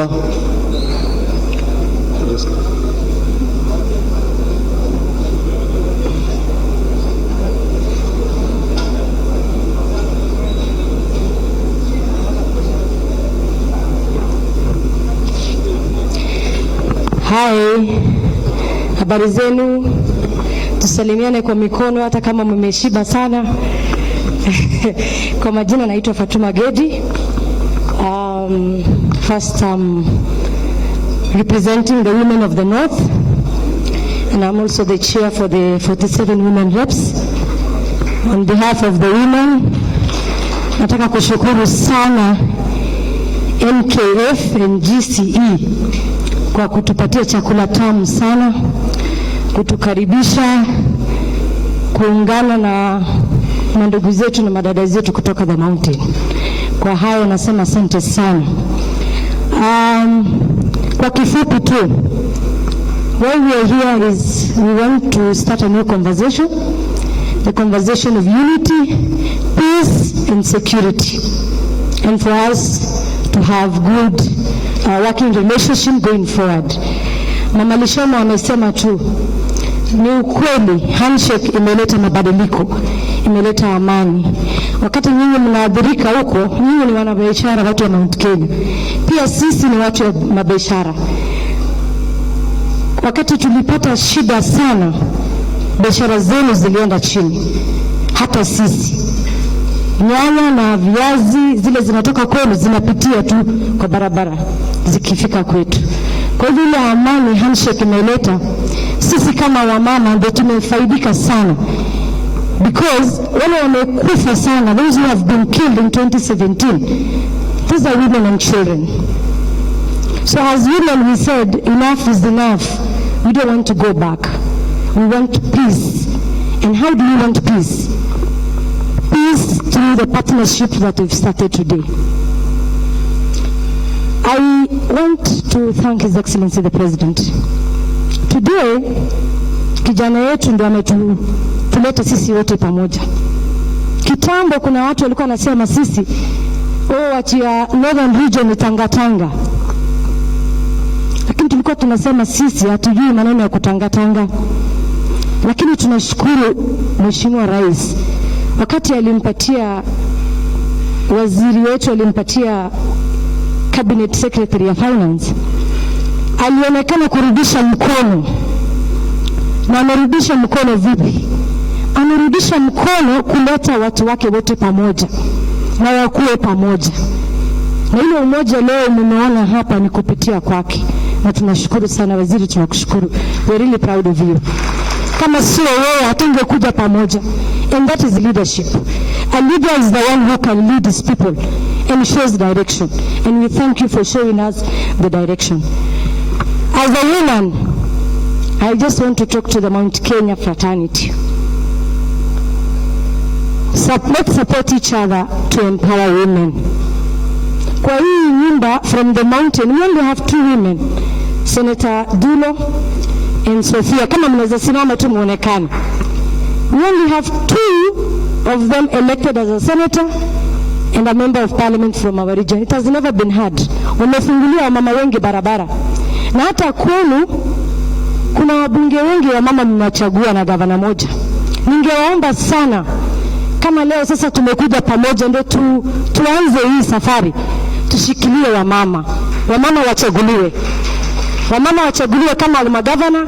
Naona kuna wamama wengi hapa wanataka gavana, kama Maito yuko hapo pale. My sister here and many of you. We also have many other women. Let us support. Tushikilie wamama mkono. Pia hao wakuwe kwa decision table. Like my sister Nyokabi said something about 1 man, 1 shilling, 1 wife. Me, I want to introduce and invite you so that you can learn from the brothers and sisters from the northern. We want to liberate the people of the mountain and marry more than 2 wives or 3 or 4. Yes, we want to teach you, we want to liberate you from wacheni mambo ya mama moja, tumoe wawili, watatu, wanne, so that tujaze population na tushikane pamoja tuunde serikali. Ya mwisho kabisa, najua kuna wamama wengi wanashangaa, lakini baba zetu hapa, you know, it's about learning from each other. So part of learning, muwafunze ile tricks wanafanyanga huko kubembeleza mama ndio wengine. Pia nyinyi sasa mfanye hivyo, and I'm really happy to be here. I'm looking forward to host you in our region so that muone pia chakula zile tunapika. Culture yetu iko aje. Part of the culture is marriage, there's others. But before I leave, I just want to say something very important. And I want to talk to the Chair Munga and Vice Chair Titus. I remember last year we were here for mediation talks on the issues of Kirinyaga. And I'm happy and privileged to be part of that team, together with my sister Sabina and Nyokabi and many others. And I remember Uncle Munga, I call you Uncle Munga, and Uncle George, there's something I asked you. And today is a dream come true for me. I'm really happy. I asked you, when I listened to the dispute mechanism resolutions that you people undertake, and also listened to your structures, the GC structures, the Mount Kenya structures. I was really admired, and I asked you, this one in huko kwetu we have it, but it's not really structured and respected so much because of many politics. So I asked you, can we have an exchange learning, you remember, between our elders and your elders, so that they can also learn, so that even us from the people of Mountain, we have a proper structure like yours. And you said, okay, let's plan. So today it has come true, courtesy of my brother, the CS. CS, I want to thank you so much, because I told this, I think last year, and today it has happened. So Mungu awabariki, sisi wote tuko pamoja, ile safari tunaenda ni ile Mheshimiwa Rais anaenda, na kwa hakika hakuna mtu anataka kuingia kwa mkono mbaya. We don't want to go back. We don't want to lose what we have gained. We don't really want person who will mortgage this country. So tushikane mkono. Asanteni sana na karibuni Northern Kenya.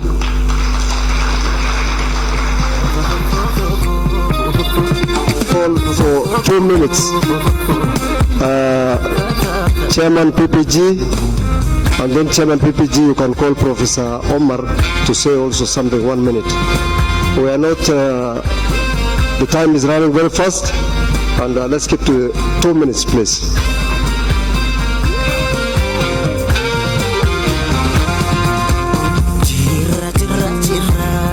Asante sana. Nashukuru sana wale wote wako hapa, viongozi wetu na pia wazee wetu. Kabla sijasema kitu, nataka ku recognize naitwa Alois Lontoimaga, Member of Parliament for Samburu North and PPG Chairman. I want to, and I have my officials here. Please, Mheshimiwa Bashir is my Vice Chair. Dr. Omar is my treasurer in our caucus, Council Parliamentary Group. So I think we are in order, and I want to say that nashukuru sana CS. Tumetoka mali mrefu sana, tumetoka mbali tukiwa wafugaji. Tumeanza karibu mwezi 3 ama mwaka moja under the chairmanship of Uhuru, and I want to thank tunataka kushukuru sana President kwa kutupatia nafasi katika treasury. Kama vile wenzangu wamesema, si rahisi sisi kuwa huko, kama si His Excellency the President hatungeweza kufika hapo, na amerecognize, na hii mambo ya kuwa pamoja kama wafugaji imekuwa very elusive, lakini kwa sababu ya ndugu yetu na hiyo nafasi ambaye ako nayo huko na governance wetu, tumefika mahali tumefika. Na sisi tunakuanga kidogo slow, especially leaders from Northern Kenya. We watch and see. Actually, we do a lot of rec before we come in, and we took some time to see that to come where we are. And I think we are now of age. Tumefika mahali tunahitaji kufika. Tunataka ku support president kabisa kwa yale ambayo anataka kufanya ili tufike mbele. Na I want also to mention about Governor Nyandarua, Governor Kimemia, who is my mentor. Some of us who work in the civil service cannot go wrong. We know what government is, and sometimes we cannot just go a wrong direction. We know that this team which is here is the one to determine the direction of this country, and that's why sisi wafugaji tumesema tuko hapo kabisa, tuko hapo kwa sababu tunajua hapo ndio serikali itakuwa. Basi tunaomba basi nyinyi wenzetu kutoka Mount Kenya, sisi tumekuwa periphery kwa muda mrefu.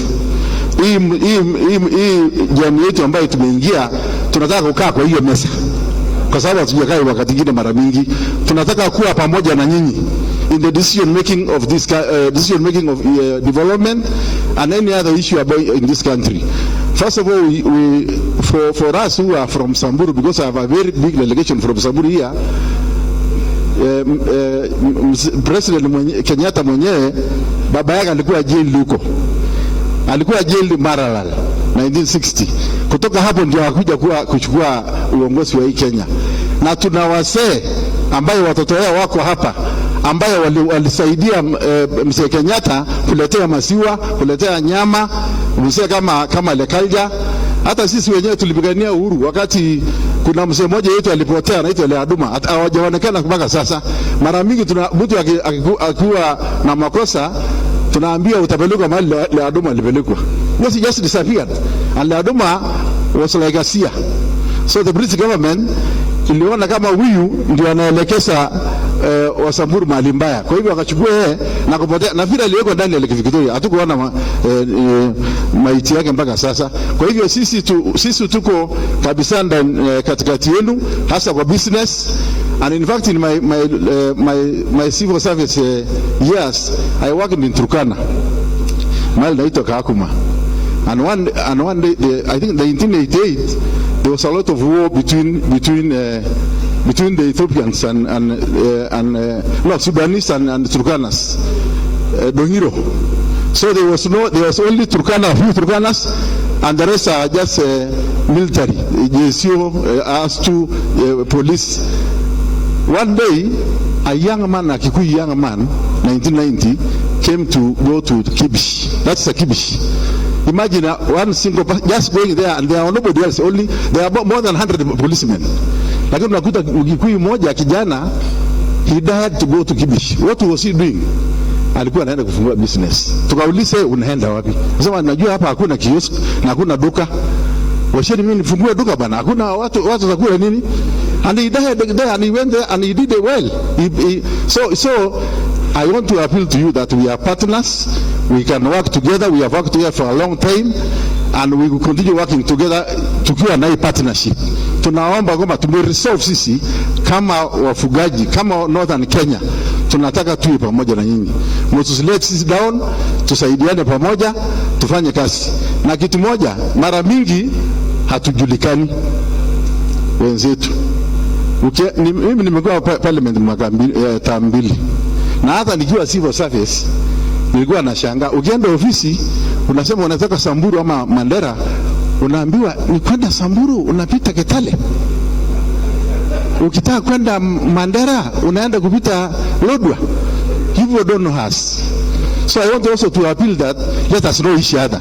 By partnering, by working together, we will know Kenya more than any other person. And there are many, the way the CS has said. I don't want to repeat all. He has said everything actually. What he said is what would have all of us said. So I want us to please let us know each other. Let explore there more. Mwende huko kabisa muone hiyo nchi. That is where Kenya is now. Hii area yenu yote imekuwa saturated. Huko ndio Kenya. Apart from that, remember we border Sudan, we border Ethiopia, we border Somalia. Any kind of invasion that come to this country, and it can be likely from that area because it is arid, the terrain is bad, it's mistuni, imesauliwa. That is why the enemy can come through. So we need to support each other to protect our country, because that's where the problem is. And we want you to back us because we are patriotic. Na sisi hatutafuti president, sisi tunataka kuangalia nyinyi tu na kusupport nyinyi ili tuwe pamoja. Mara mingi nyinyi ndio mnafuta president. Sisi wa Northern Kenya, sisi tunataka tu maendeleo. Na tunasema kitu moja muhimu sana ndio niketi. Hiyo mahali inatakiwa ifunguliwe. At the moment there's only one road that we can say is complete. The road from Nyeri to Moyale. The rest is not open. Hata hii ya Turkana, hii inapita Turkana si mzuri, ina yumba. Ile ya Garissa nayo si mzuri. Imefika tu Modagash. Hakuna. But the moment you open that area, you reap a lot of resources. Hii watu wote wamekuwa congested hapa na a lot of wealth, wase ambao wameendeleo. Hii wealth yenu mingi ambao wameweka hapa, peleka huko. Tukiwa na partners pamoja, because you can make a lot of benefits if you go through that route. Mimi mara mingi yao wenzangu wanashekea hii wasichana, mbona wewe umekuja leo? Mbona most of them are doubting, are you really ready? Lakini sisi na Kibemia, you don't go to a war unless you do a wreck. You wreck. Unaangalia hata BC, you do a lot of wrecking. Hata CS, you have to wreck. Tumerek ya kutosha, tumeona hapa ndio mambo. Asante.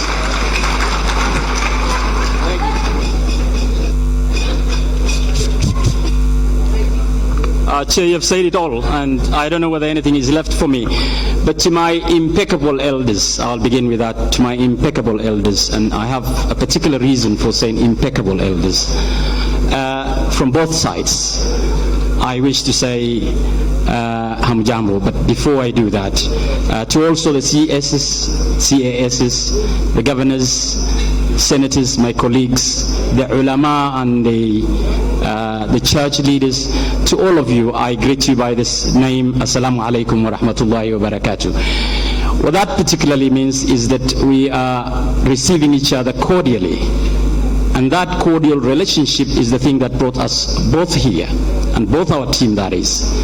And therefore, I just want to say one thing, that the north that was the forgotten is today the north that is favorable, and that is courtesy of President Uhuru Kenyatta. And definitely that is an indication to us, to all of us, that we are here to stay together, that we are here to start the journey together. For us, the head and the legs are very important things for the nomadic pastoralists. The head, we think, the legs, we take our strides to reach for greater heights. And that is where we are. But one thing I want to say, Honorable Kinjuri said, that Wambugo has said, is that you will receive us on the table, at the table. But we are saying we will receive each other at the table as equals, and we will open the door together and walk in that door together as equals, as equal partners. We have more to give, you have more to give. We have more to share, and we will share that. And that is a political direction that we're going to be taking together. It is very important that we know each other more than we do. I am the Member of Parliament for Wajir South. And as the member of Wajir South, it comprises of 23,000 square kilometers, nearly, with a population of about 400,000 people, as per the last census. But one thing you don't know, that size is equivalent to Central Province, Nairobi Province, which it used to be called Province, and Western Provinces combined. Those three provinces combined. My journey is this, that I want you to undertake with me, that more representations are done. And the woman rep for the Mama County or Samburu has definitely said that 1 kilometer, 1 shilling. For Wajir South as well, 1 kilometer, 1 shilling is important. It reaches everybody in every corner. And it means more to the people of Central as well. The more wealth created there, the more it comes into here. In Australia, they used to call it the boomerang factor. The boomerang factor, you throw something, but it comes with a big catch. It returns with a big catch. Give us something in our parts, it will come back with big. Thank you very much for having me, and thank you so much.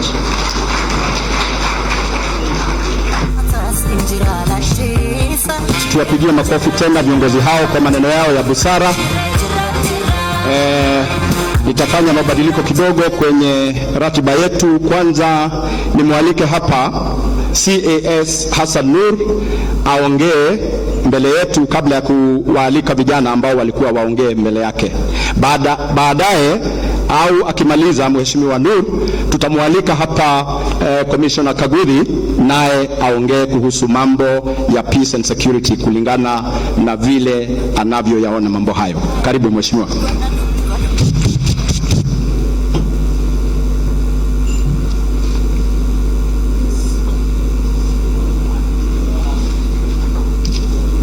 Thank you very much, MC. Let me take this opportunity to thank CS Ukuri Yatani and the chairman of Mount Kenya Foundation for giving us this gracious opportunity to converge together and think for the future of this country.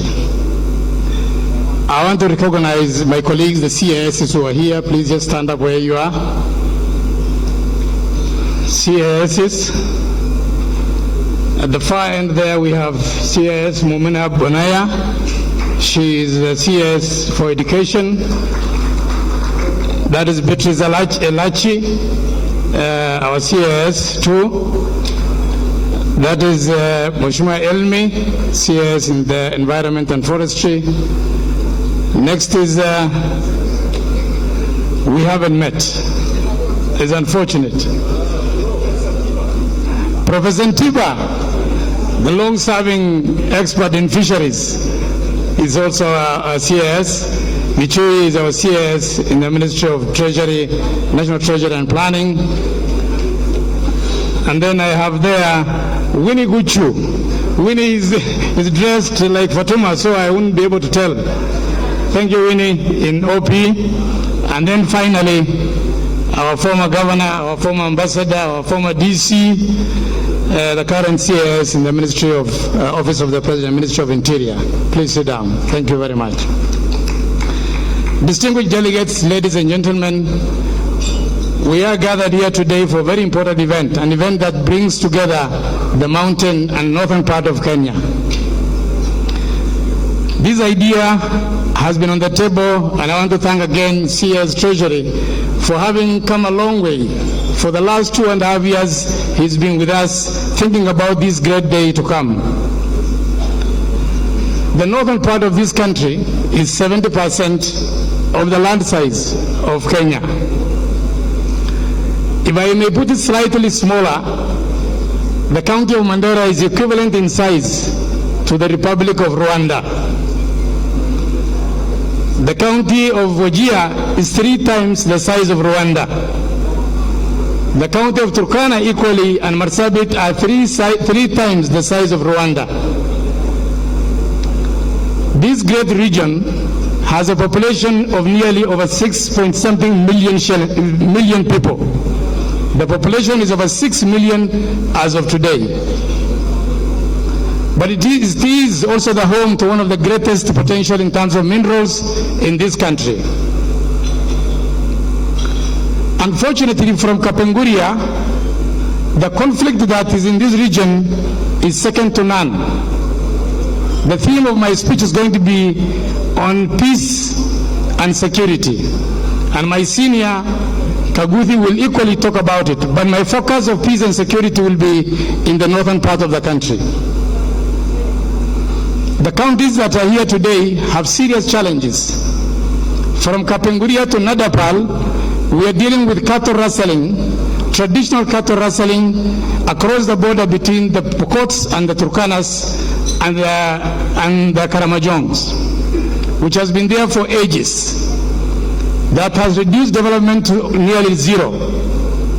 From Lokichogio all the way to the shores of Lake Turkana, we have conflict that is between communities that are living across the lake and southern Sudan.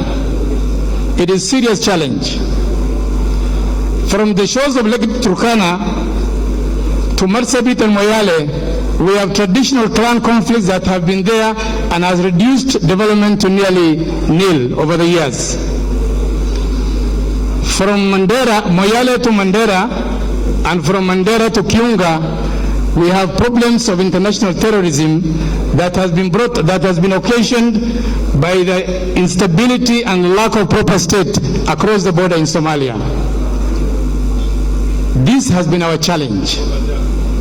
This frontier is the frontier that is actually the watchman of the Republic of Kenya to the north.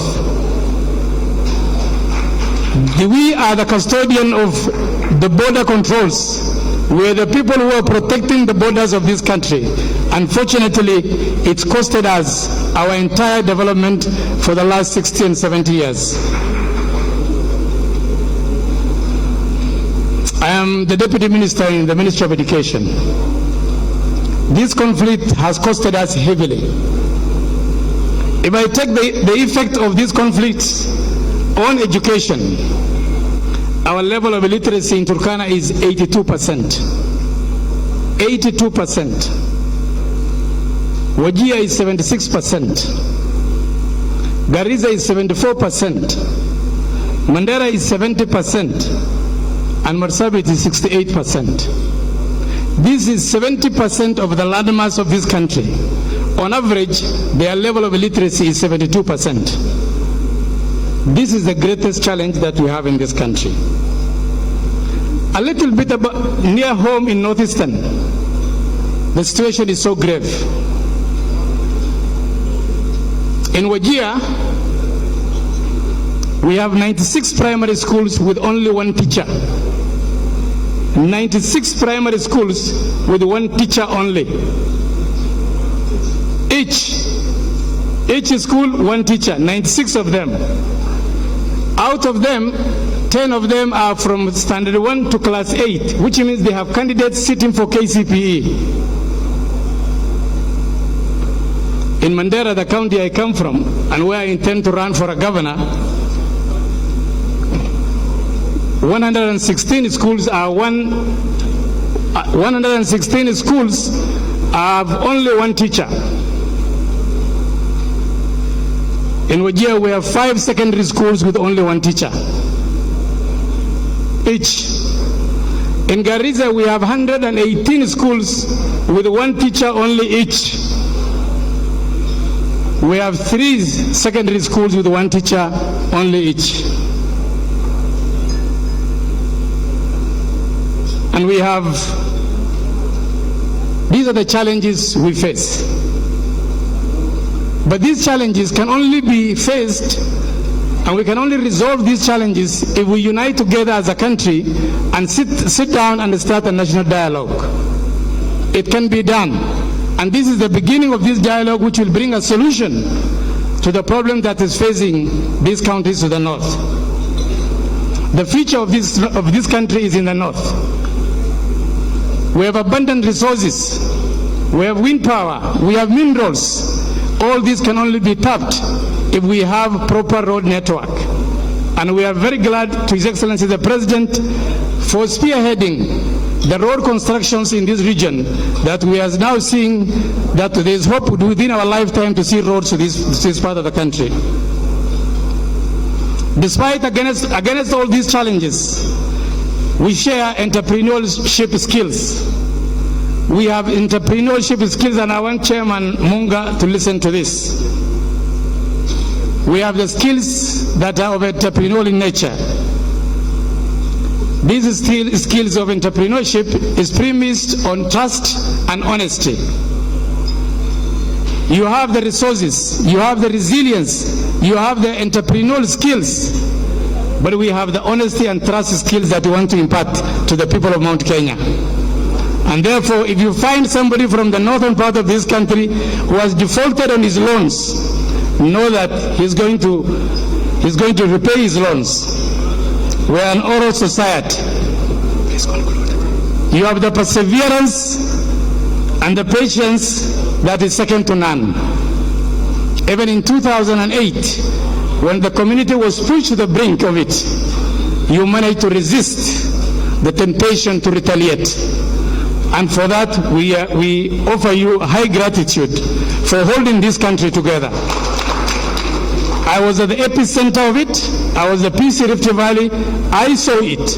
And that is why today, I need to be on the table that is going to decide who becomes the next president of this country. Because I know it all and I have seen it. Guide our president properly. Let him make the right choice for us. We owe it to you. We owe it to the mountain to give proper guidance to His Excellency President Uhuru Kenyatta, so that he is able to direct for us the best way to go. We have never been in the opposition. We were only in the opposition once, and that is 2002, when we supported His Excellency the President Uhuru Kenyatta. We are not going to the opposition. We will go where the President is, because we know that's where the best choice is going to be there for us. Thank you very much. Tumpigieni makofi. Kabla ya kumwalika karibia Commissioner Kaguthi, kwa sasa nataka kutangaza kwamba Bonaya Katelo Sarboba umepoteza mkoba wako. Sijui kama unaitwa mkoba huu, unione nitakupatia. Sasa bila kudhalilisha umuhimu wa viongozi ambao watakuja kuongea hapa, tunawaomba tuongee kwa muda wa dakika 2 kila mtu, na ninataka kuwaita hapa mbele viongozi wafuatao ili tuongee kwa msururu wa haraka. Kiongozi wa vijana Grace Ndegwa ambaye ni PWD ataongea kwa dakika 2 baada ya commissioner kuongea. CEO wa Kenya Investment Authority Moses Ikera Daktari ataongea kwa dakika 3 na nyuma yake ataongea patron wa Kikuyu Elders Benson Kinywa. Kwa sasa na baada ya patron wa Mount Kenya Elders, hapo kwa karibu nyuma yake Senator wa Youth Ngugi IG, ukaribie 2 minutes each tafadhalini.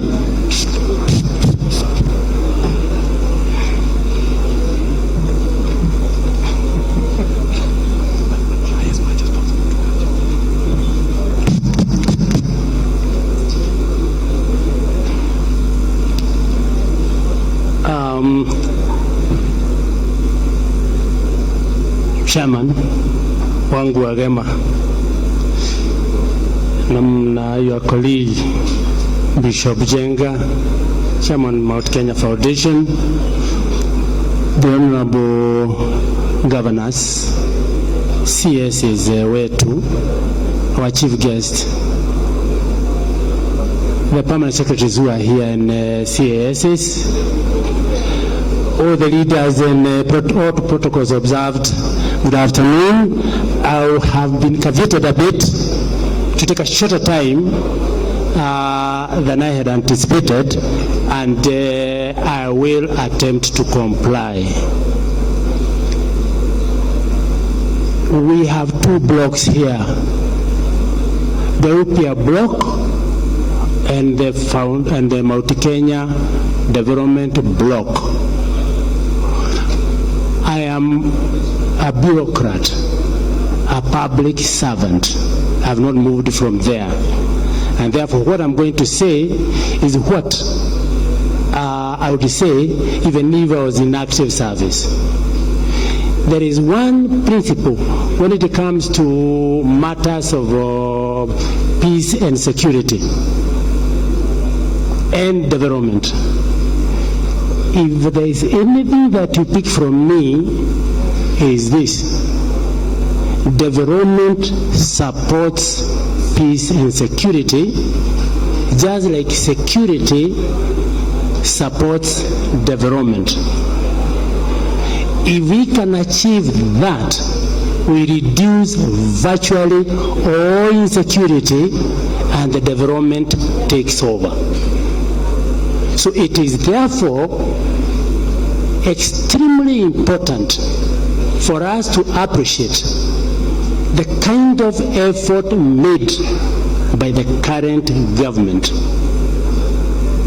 The current government, when you reflect, as you are campaigning in 2013, 2017, early alone the campaign was sisi watu wa pahali ambapo ni marginalized, hata kilomita 1 ya rami hatuyoni, si ni kweli? But for now you start getting an opening everywhere. We are particularly happy, we who have served in this particular service, when I remember that from around the time we had a lot of upheavals, sending messages even to Garissa, to Mandera was quite a problem. Today I am able to tell you, you can take breakfast in Thika, take lunch in Garissa and take dinner in Lamu. Kweli uongo? You get, and you know, it's important for us to appreciate that work which has been done. That the Witu Mkora Road, it's taking such a short time to shoot. It is extremely important for us to appreciate that the contract for Hidi Magogoni in Lamu kupitia kuelekea Ijara is almost there, isn't it? And from Ijara is shooting towards Garissa and shooting to Isiolo. Earlier on, we classified this country in terms of allowances for civil servants. There are some areas which former Governor Tana River knows that we could sometimes not allow an officer to remain in that division for more than 2 years. Civil order. Not more than 2 years because I has ended mad. This time, the greens from Meru are eaten in Moyale in the same afternoon. So let's appreciate that development will open and it will reduce security. And if you pick that, it will be very good. When it comes to the lower levels at the community level, when you consider lower level, there is one thing which has not been appreciated, and like you, Hassan, you have picked so much of us. When you talk of a school, we don't want teacher. It is painful. But what has caused it, to be said? Insecurity. And what is the main cause? Terrorism. May I challenge you directly that if you follow the tenets of Nyumbakumi, the teachers from all over will start being posted there. And it is a very simple principle. The legacy of President Uhuru Kenyatta, number one, at the first Mashujaa Day in 2013 was security is the joint mandate of every Kenyan. The first test is vigilance. Could you know one another? So that it is wrong for somebody to come and stay in your place and start injuring others. If we decided, that nobody will come and interfere with us through where we are. You get your imams, they are appointed, they are ordained, wote wawe huko Bwana Kuti, honestly, hawatapita. Na kama wakipita, that radicalization will not be granted. So if you want to get those teachers, please let us pick on Nyumbakumi, those clusters. I would love to encourage all the imams be put through a training program because of the influence they have across.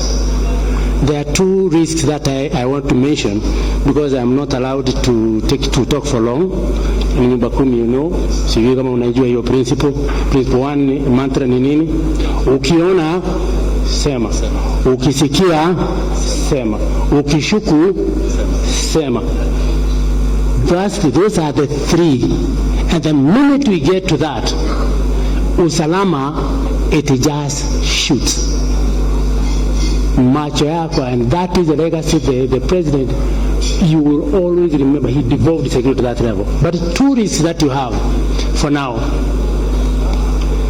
Waziri, you know, you have driven the country to another level of thinking. That speech of yours, you've given very firm direction of what things are likely to be. Unfortunately, there are two risks that I want to mention to you. The first risk you all need to have, because you are communicators quite a lot on ICT. It is disinformation through the media, and in particular the social media. Please, leaders, elders, wazee, when you get a circulation which is opposite of your interest, quickly stop transmitting it to any other person. Check, give somebody who can test it quickly, and if it is fake, say it is fake. Let's demoralize them. It is a very big risk. The other risk, you have handled it, and I'm happy. I don't want to continue more than that, because he's on me very, very, very strongly, and that is the choice you make. The choice we make. Can you allow me 1 minute to address a community called the Agikoyo? They have been accused here. Half a minute. And you allow me to talk to them in that language. Niongee na hiyo. Mugikoyo nurathitangwo muthuri ugwitwo Imana Ichal ni muthuri thiini wa North Western corner wa Pokot na Uganda na Karamojang kuria guothe nginya andu a Sudan. Ni muthuri mutegitio muno, muhemugitio muno, arahurire thimu, arajuria PC niki mwarekereria atumia anyu na ciana marume muthamaki uria twendete. Twaigua ni aninga niki giatuma anake anyu mathie na kuma nathie. Ndiramucokeria ona niguo ngwenda gukwira uria kuhana. Anake Agikuyu ti nding'oing'o, uria nding'oing'o ngithukia muti uguo ithiaga ikora. Anake Agikuyu marikia kuria ciaku mathiaga magaikara hau magatua cira. Tu atumia aria marumaga muthamaki, atumia marumaga muthamaki wina muthiji, etikia kana urege mutumia ucio ndetagwo ndangĩtĩka ngatha ari rĩtwa rĩetagwo, na ciana ciake cia airĩtu itikaga hau hake, tondũ ũrĩa ehahana nĩ wa kũhũrithania. Thank you. Tumpigie makofi Commissioner Kabudi. Before I invite the youth speaker, I want to recognize the presence in our midst of Ambassador Francis Muraura, and I will kindly request Ambassador to come here only to say hello to your people, and then we will invite the youth speaker after that.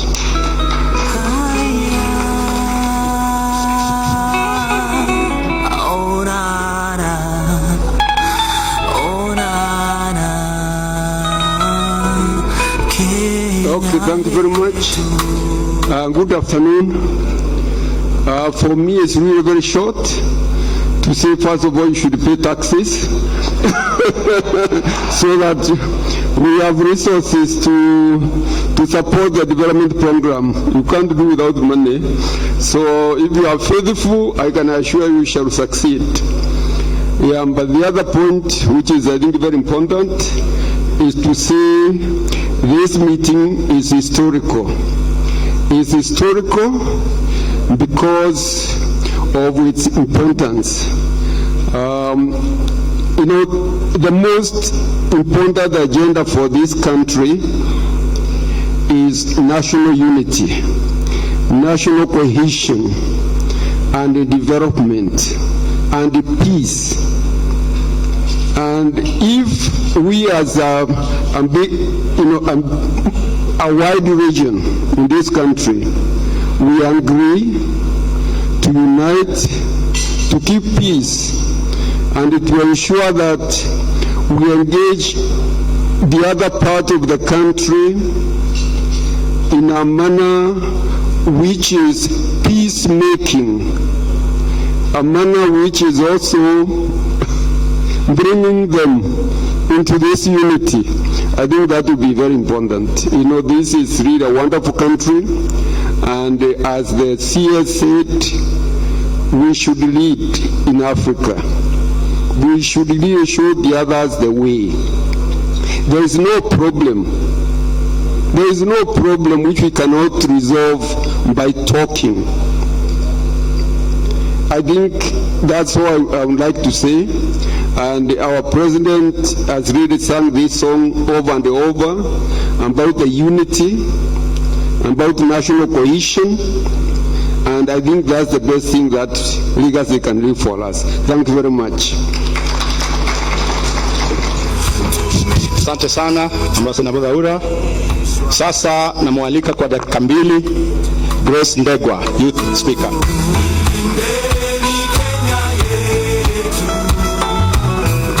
After her, please, the next youth leader for 2 minutes is Fatma Bwana. Karibia.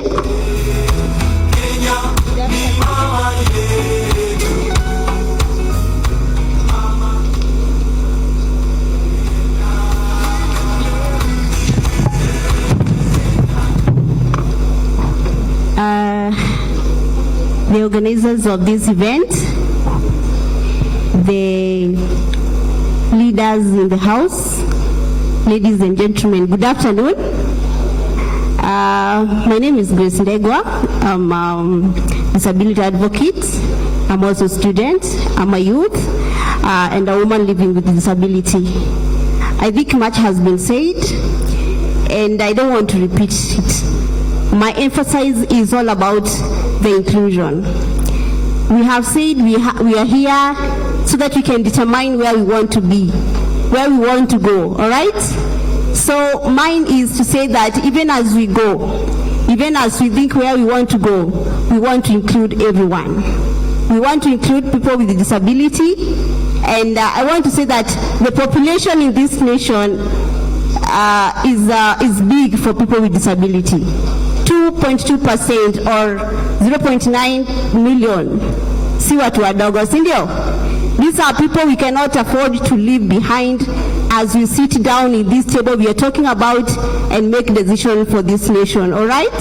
So even as we talk about the security, I would like to say that we as people with disability, we want peace. Because when there's no peace and when there's violence, people with disability suffers most. And you can understand that. Right now, nyoka ikitokea hapa, kila mtu atachoka nje, mimi nitabaki hapa. Ni kweli ama si kweli? In the house, ni kweli ama si kweli? Nyoka ikitokea hapa, utakumbuka Grace hata kimbia. Everybody will run. And that's why we are saying as a people with disability that peace is very important to us. We have many issues, but when we have peace, we can thrive. And we know that this nation, we are going peace way, all right? So tunaenda peace way. We have established peace that we don't want to break, and that's where we want all of us to move in that direction. Another thing, we have been left out in education so much, and I'm happy that the government is in the house. Where there's no peace, there's no education. And even as we think how education is affected by lack of peace, it's very important even to think how people with disability are affected.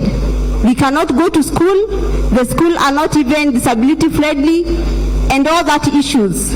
And therefore, even as we think about the direction we want to do, to make, even as we think the decision of this nation, let's not leave people with disability behind. Cindy, and somebody has just talked about marrying many wives. Is there a problem if I get husband? Hello, in the house, is there a problem? Sinaweza pika? Naweza pika ama siwezi pika? Tunaweza pika, si ndio? And therefore, what other people can do, we can do. Only we can do it in a different way. Some people have just used the stairs, I had to use the ramp. That means I'm here, but I have used the different direction. Using the different direction does not mean we cannot get there. Are we together? So we are asking to be given a platform where we can exercise our ability in politics, in education, and in all aspects of life, we need to be included. And even as we talk about in the house, we have different people from different communities. I'm from Kikuyu. And when I got to disability, I'm happy that my elders are here. When I got to disability, my dad said, hii ulemavu, kwetu hatuna ulemavu. Kwa hivyo hii ulemavu umeletwa na kurogwa. Wengine wakasema, ni kwa sababu maybe my dad did not pay the dowry and all that. I know there are people who can explain that. You cannot use your girl's dowry kama wewe hukuputolewa dowry. I know that that's theory in Kikuyu. But these are just things, maybe they exist. But let's not just focus on those things that really are in our community but diminish the fact that you have disability. There are many things. We are saying that sisi tumekasiwa. Tunaambiwa maneno ambayo ya kutudunisha. Yet we have ability. We just need a platform. We just need to be included. We can do what other people can do. And that's just the emphasis. Let's have peace even as we approach elections so that people with disability can thrive in their own ways, can exercise what they do in a better way. Those in school can go to school. Those in their families can be able to continue economic activities that they do to provide for them. Those who can engage in politics, let them be given opportunities. In this movement, we are saying we are leaving no one behind. Are we together? Tuta include watu wa disability. In county level tuta include watu wa disability. Tukioa mabibi wande tutakuwa na mmoja wa disability. Asanteni sana. Let us appreciate Grace Ndegwa for that powerful speech. I forgot to say that she is an electoral commissioner of the Student Association of Kenyatta University. We all know that Article 54 requires that we must give opportunity to persons with special disabilities, or the ones we call PWDs. I am now inviting the next youth speaker, Fatma. Karibu.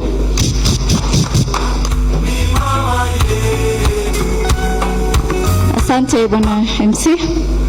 The OPIA leadership, Mount Kenya leadership, CS, CAS, governors, MPs, senators, MCAs na leadership zote zilizoko hapa, good evening. Kwa majina naitwa Fatma Shebwana, MCA Lamu County, the youngest MCA in Kenya, and Chair Lady Youth and Sports Committee in the County Assembly of Lamu, and also the Vice Chair of Women Caucus in the County Assembly of Lamu. Mimi hapa mwanzo namshukuru Mwenyezi Mungu kwa kutufikisha sote hapa na kutukutanisha kwa amani. Pili, namshukuru Rais wetu Mheshimiwa Uhuru Kenyatta kwa amani anayoendeleza katika nchi yetu ya Kenya. Ingekuwa si yeye, sisi tusingeweza kufika hapa, tukizingatia sisi wengine tumetoka counties kama Lamu vile. Nikisema Lamu kila mtu yaelewa. Kama hakuna amani tusingeweza kutoka kule kufika hapa. Pia nimshukuru CS ya Tani kwa hii juhudi ulioifanya ya kuleta viongozi pamoja, mkaja na OPIA, ambayo hiyo ndio leo imetufikisha hapa mpaka mkaleta mkaungana pamoja na Mount Kenya. Hiyo ni kazi kubwa ambayo imefanya. Pia nakushukuru CS Mheshimiwa Yatani. Pia na ushukuru muungano wa Mount Kenya, na nataka niwaambie pia kuwa Lamu tuna extension ya Mount Kenya. We have an extension of Mount Kenya in Lamu County. Kwa hiyo muwe na amani, tuko pamoja, we support this bond. Huu muungano ni wasawa na tuna imani. Mimi kama kijana, sisi kama vijana, tuna imani na huu muungano na tuna uhakika kuwa tuelekea mahali pazuri, future yetu itakuwa bright sana. Asante kwa muungano. Kitu ambacho napenda kusema kwanza, Lamu and pastoral community tuna vijana wengi ambao hawana ID cards. Huu muungano umekuja kwa time nzuri ambao wanaweza kulitatua hilo swala pamoja. Vijana wale wanakura, tena kura nyingi sana, lakini kwa shida ya ID cards hatutaweza kuvote na kura next year. Kwa hiyo naiomba muungano miwili hii iliyoko hapa ifanyie kazi swala la IDs kwa vijana wa pastoral communities. Pia Lamu ukisema pastoralist ama ukisema pastoralism, hutoacha kusema fishing. Ni economic activity kubwa sana ambayo watu wa Lamu wanaitegemea, na kwa sasa kuna mzozano mwingi ambao unaendelea kwa fishermen wa Lamu County, ambao kwa sasa wengine wako majumbani, wengine hawana kazi za kufanya kwa mzozo ulioko. Huu muungano uliokuja pamoja una uwezo wa kutatua hilo swala ambalo liko pale, likishirikiana pamoja na wabunge na sisi watu wa Lamu kwa pamoja. Kwa hiyo msisahau fishermen walioko Lamu County. Bwana CS asubuhi ilipokuwa wazungumza kuhusu kuwa president umetenga pesa fulani ya pastoralism ambayo hii disaster ya drought imeleta, mimi nimesikia raha sana, kwa sababu mimi naweza sema jana nilikuwa barabarani from Lamu to Mombasa then here. Mizoga iliyoko barabarani ni mengi sana. Ng'ombe zimekufa nyingi sana, nimehesabu mpaka nikakosa hesabu sasa kwa sababu ya ile mizoga iliyoko barabarani. Kwa hiyo nimefurahi kusikia kuwa rais wetu pamoja na viongozi walioko kule juu wamezingatia swala hilo na pesa nyingi imetengwa kwa ajili ya kutatua swala hilo.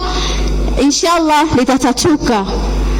Nikimalizia nasema Mheshimiwa Uhuru ni mtu yatupenda sana, hasa sisi watu wa Lamu, kwa sababu tumeona maendeleo yake. Mimi nimezaliwa miaka 20 mpaka nimefika miaka 20, sikuwahi kuona lami katika barabara yetu ya lami. Lakini Mheshimiwa Uhuru Kenyatta ametuletea lami from Mokoe Lamu mpaka Mombasa mpaka Garsen ambayo ilikuwa hakuna. Ndio maana mimi jana nimeweza kutoka Lamu mpaka nikafika Nairobi. Ilikuwa haiwezekani kabisa hiko. Kwa hiyo tumshukuru sana Mheshimiwa Uhuru Kenyatta. Pia tumshukuru kwa project zake kubwa kubwa ambazo yazifanya. Tusisahau Lapset ambayo pia iko Lamu County. Vijana na imani kazi zitatoka nyingi na vijana watapata maisha yao inshallah. Huu wote ni uongozi wa Uhuru Muigai Kenyatta mheshimiwa. Na naomba nihakikishe hapa kuwa sisi vijana wa Lamu na sisi Lamu County kwa ujumla tuko na yeye kufa kupona, na tuko na yeye, tutangoja tusikie tu kauli yake ya mwisho, tutamfuata inshallah. Asanteni na Mungu awabariki nyote. Asante sana Mheshimiwa Fatma bwana. Sasa namwalika Managing Director Dr. Ikera of Kenya Investment Authority, and after him will be the elders who will speak in this order. Kwa hivyo tunaweza kukaribia Engineer Mwiru on behalf of the Kikuyu elders, and then we have Abdi Dere Bocha Tana River, Sultan Sheikh Ahmed Wajir, Muhammad Ali Isiolo, Ambassador Ali Abbas. Karibu. Asante sana Bwana MC. My seniors in the house from government, several years in my church, because Bishop Lawi is in the house. From my county, my governor is here, and other seniors. Very humbled to be here to stand before you to make a few remarks. Amujambo. Nataka kuongea economics, kwa hivyo mweke a bit of attention. Salamu alaikum ndugu zetu. I'll make 3 points because time is really gone. Number 1 is to say, even though Corona have really affected our economy last year, and it became the only year in our history that we had a small negative growth in GDP, the economy is still very strong. Why do I say that? Our economy is about $102 billion in size. That is about 45% of East Africa community GDP, combined the 6 countries. But ile muhimu sana ni per capita, average Kenyan, what income do they get in a year? Around 2003, when President Kibaki was taking over, it was about $600 per person that time. I'm happy to say at the moment we have reached about 2,000. The target for Vision 2030 is to reach at least 3,000. So we are, those who think Vision 2030 is just a pipe dream, I think they need to know tumetoka $600, tumefika 2,000, and we are going to 3,000 and more. In fact, the projection for 3,000, we are not discovered oil, we are not discovered minerals. So once we explore that one, we can actually grow, we can get much bigger income. The next thing says the economy is very diversified. In the sense, kuna economies they depend on only one sector. Kama ni tourism. Ikipata homa, everybody is in trouble. Our economy is very diversified. Agriculture is about at 2% GDP. Industry about 13%. The rest is services. And within services, kuna transport, kuna tourism, financial services, professional services. So the economy is diversified and well, secured. People have raised a lot of issues about the debt. Wanasema tumekopa sana, that the debt is not good. But if you look at all the agencies that who are experts in looking at the health of the debt size, our debt is sustainable because it's about 60% of GDP. Some developed countries, the ratio of the debt to GDP is even more than 100. So I think so long as we are using the debt for development to strengthen the sector zetu sile tunatumia ku-export, then we are okay. So economy is okay. If you ask all the agencies that rate the economy, Fitch, Moody's and others, they all agree the economy is very stable, and that's why we get a good rating. That's the reason why investors like to come to Kenya. Let me say one other point about investment, because sometimes you read the media, you think investment is happening. But I will say foreign direct investment, if I just give one example. Around the year 2000, we were getting around $400 million inflow every year on average. 10 years later, it had reached $1 billion. So it increased by $600 million a year. By 2019, there before the corona, we had reached $1.4 billion every year on average. So I think there is progress, even though as Kenyans we are ambitious, we want more faster development. As I'm going to finish, so economy is okay. That's the message I want to say. You ask even institutions like Brookings Institution in the US, which is the best think tank in the world, they'll tell you for the last 6 years, Kenya has been number 1 in the world in financial inclusion because of mobile money. The average Kenyan can transact with the banking sector with their mobile than even America or Japan or any other country for the last 6 years. So I think we need to be able to know that there are some good stories. The second point I want to make is that these two blocks, Central Kenya Economic Bloc and the OPIA, I knew it as a Frontier Counties Development Organization, there are some advantages that they have. Number one, the blocks are there. When you are starting something, you have to have a vehicle, a foundation to work with. So it's good that those blocks are there. Lapiri, the two groups are very entrepreneurial. They know how to do business. Even when they are sleeping, business is happening. They are very hard working. Then, infrastructure has been set up to connect them. So Rapset will be a game changer. The normal roads and others are going to increase the connectivity between the regions. The new port in Lamu will also really improve facilitation. You only need to see the impact of Thika Road, Thika Superhighway, within like less than 10 years to see what infrastructure can do. And then the opportunities are complementary. Huko northeastern kuna good conditions for wood, solar energy. There's a very strong beef industry and other meat industry in general. There's so much land. These 10 counties, over 50% of the land mass. And on the Mount Kenya side, the capital. I don't know if you know that in Kenya, in Africa, we are number one sources of outward FDI. More Kenyans companies are investing elsewhere in Africa than even in South Africa, which means the people have capital. So what we need to do is to make sure you open the way for Peter Munga and the others of the people with the capital, and you make the environment, business environment good, and they can come and invest there.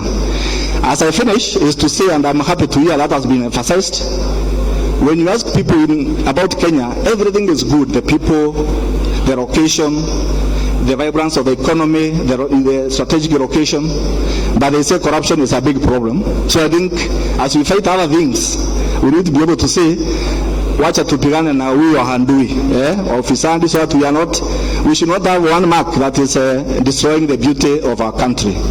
And then we say, I would like to recommend so that development at biashara is a glue that keeps people together.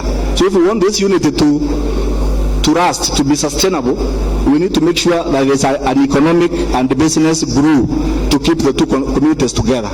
And I think they can agree to form a joint business council between UPIA and Central Kenya, so they can be checking on the progress, look at which projects can be done at economies of scale. Because when you do big projects, Vision 20, that type of projects, then there will be progress. You've seen from Safaricom, you've seen from East African breweries, you've seen from several examples like tea and Otkasha. These are models we should learn from to build other value chains to be successful like that.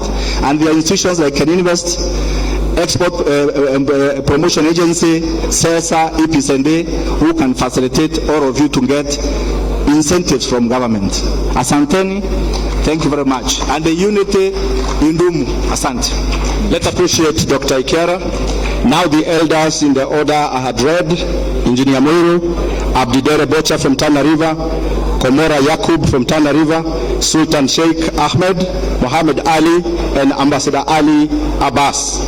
After the elders have spoken, we will have Senator Ngugi, IG, Senator for Youth, who will speak, and then invite Governor Kimemia, who will in turn invite Governor Kiraito Murungi. Let us invite the elders. Engineer Moiru, please.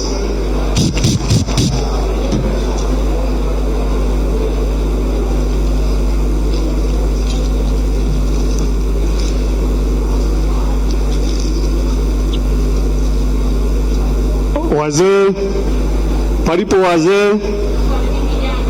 wazee, there is an elder speaking, so I wish to say just a few things, kwa sababu kama wazee hatuzungumzi sana. Kenya is a community of business people, na Kenya serikali ndio the biggest partner, na kwa hivyo sisi wote ni lazima kama wazee tujue who are the owners of this estate. This estate called Kenya belongs to us, the people. Na wazee ndio wameona mbele, walizaliwa zamani kidogo, ama sivyo? Na vile tunataka ni kuona washikadau wote wa Kenya tunaandika ama tuna-employ the best administration ile itatuangalia the justice and economic progress ya hii nchi yetu. Na kama wazee tunafuata sana na tunaona lazima tukuwe na partners, or we are looking for partners who can work together. Na community hii ya Northeastern Kenya na hii ya Mount Kenya tunaona you have about 60% of the population of Kenya, na tukiwa watu 60% wanakubaliana, sisi wazee si lazima tufuate. Kwa hivyo we congratulate watu wa Northeastern kwa kukubaliana na sisi watu wa Mount Kenya, na tutaungana mkono tuende safari hii pamoja. Tunataka serikali ambayo itatukubalia free trade. Hivi watu wa Northeastern, mkikula mchere yetu mtatukubalia tukule nyama yenu.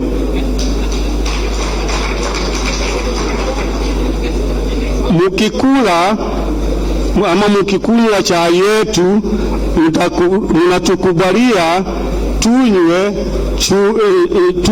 supu ya gamia. Na kwa sababu sisi ni wazee, tunasema palipo wazee hakuharibiki nini. Nimepewa dakika moja, lakini hiyo gamia iendelee kutiririka. Asante sana. Asante sana. Sasa Abdi Dere Bocha, tafadhali, na afuatiwe kwa karibu na Elder Yakub Komora. Tafadhalini tukaribie hapa Elder, so that we speak in quick succession in the interest of time. Abdi Dere Bocha.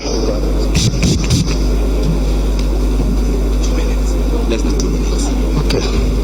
Assalamu alaikum. Adhuri ya Kenya murega. Tumekutana watu wa Northern Kenya na Mount Kenya.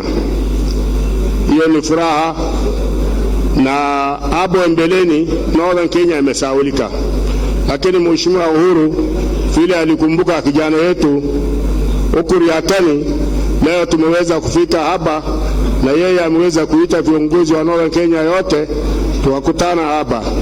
Lengo si kukutana leo tunakuachana. Tunataka hii maneno iendelee na kila wakati iwe mkumbusho, mpaka tuone mwelekeo ambao yuko kisawa sawa.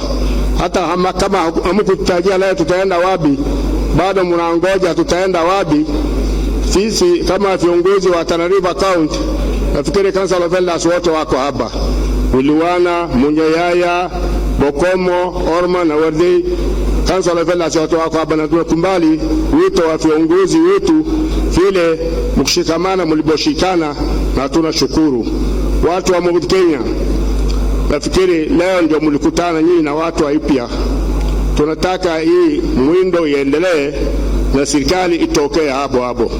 Hata kama hamkututajia ni wapi, tunataka umbrella wale watabeba bendera ikuwe namna hii, na sio tu leo ndio tumekutana, na wakati matunda tatokea msije mkatusahau. Bia tuite kwa meza ya mbele vile watu wanagawana keki, tukue pamoja. Tusikue wakati wa Raila zinatumika wakati wanataka kiti, lakini kiti kibatikana bia tusisahaulike. Kwa hayo mwingi ama mchache, vile youth msichana aliwaambia ukame iko Tana River, ng'ombe zinakufa wengi. Kama kuna ile keki kidogo President alikubali kutoa, tuliambiwa asubuhi yaharakishe iweze kuvikwa hayawani wisho na chakula binadamu. Asanteni sana kwa hayo mengi ama mchache. Thank you.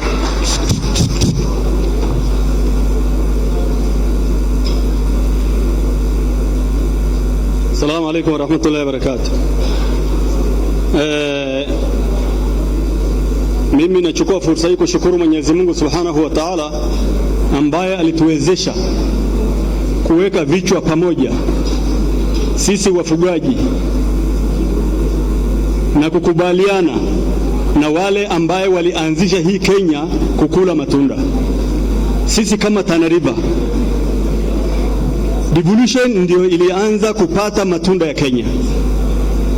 Shukrani yetu kubwa kwa serikali ya Uhuru Muigai Kenyatta ambaye alikumbuka Tana River, alitupatia cheo ya CES. Mheshimiwa Ukuri Atani, na kuomba mara ya pili utatupelekea salamu kwa Uhuru Muigai Kenyatta.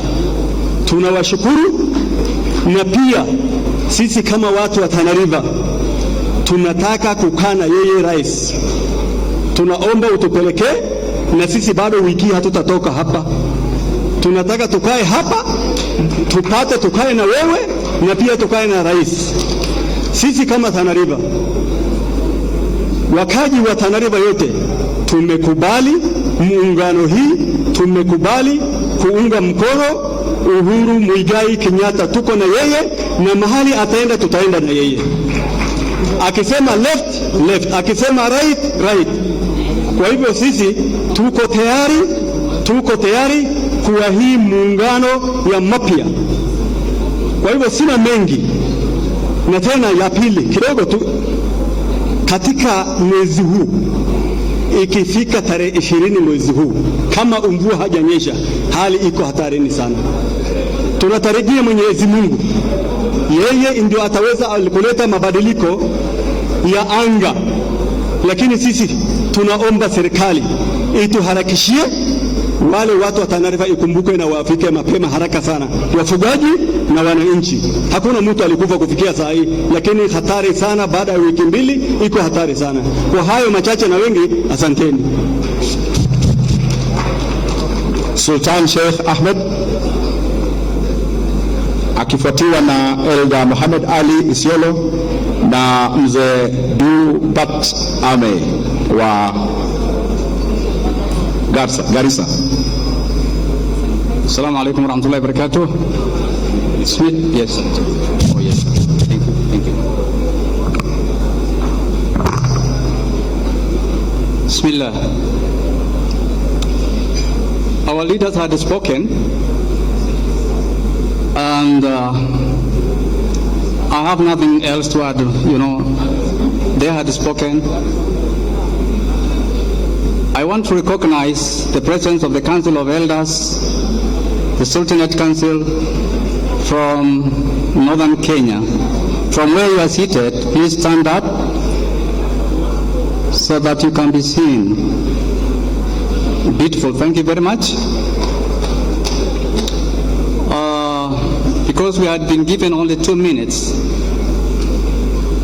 and 2 minutes is not enough to address, and it's getting late. I just want to say a few things to our brothers from Mount Kenya.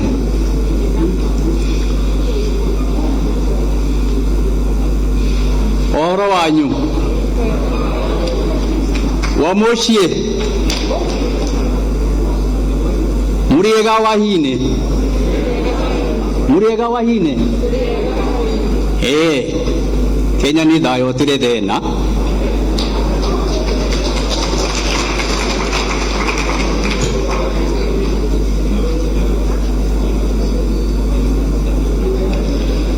Ndiramwira atiriri, umuthi ni kwega muno. Niki umuthi ni kwega mbura nekurete, no mbura muno, utire na mahutu,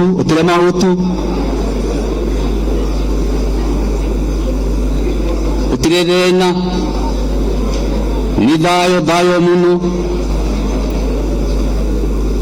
Ngai ni mwega uciothe niguo, Ngai ni mwega uciothe niguo.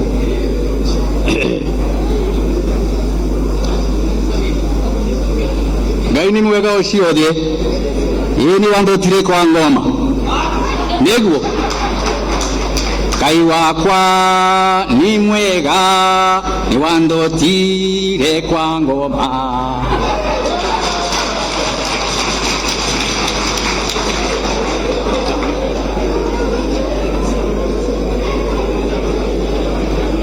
Ngai uyu aroroka, Ngai uyu aroroka, utwiririe mwirimo, ugumania, ngaragu, mahutu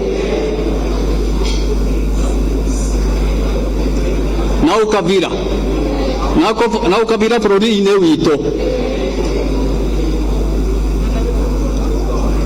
Ni turenda andu maikare na thayo niguo. okoro mutigo ikara na thayo ni mukurutwo tutikwenda wana Kenya akiuga muthuri Kenyatta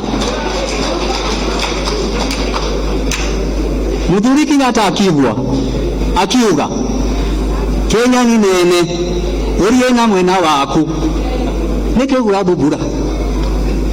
thubura Kenya ni nene uri na mwena waku utirithena na Kenya niguo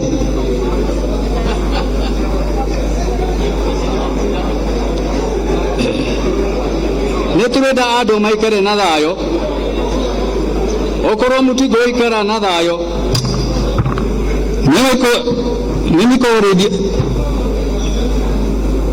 nimukuirithio ni Ngai wajumba ndacokia ngatho muno. I have no enough time to speak more. I will have spoken it perhaps they had given me enough time at the beginning. Thank you very much. Ndacokia ngatho muno hii. Pigieni makofi ya nguvu. Orai roho ya Gikuyu. Sasa Elda Muhammad Ali.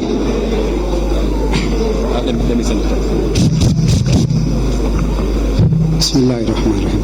Assalamu alaikum warahmatullahi wabarakatuh. Habari zenu?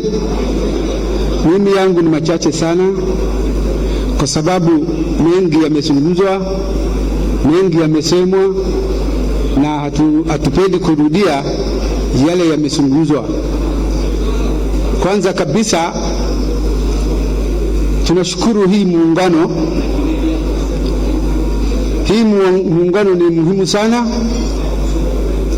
na ni muungano mpya. Tuna nia ya kufuatilia mpaka mwisho, lakini yale ningependa kusema, kuungana hapa juu na hakuna maungano kule chini ni shida sana.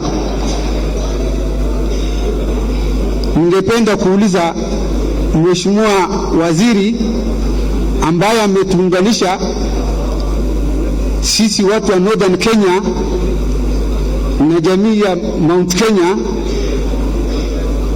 vile vile tuweze kuunganishwa kule chini pia.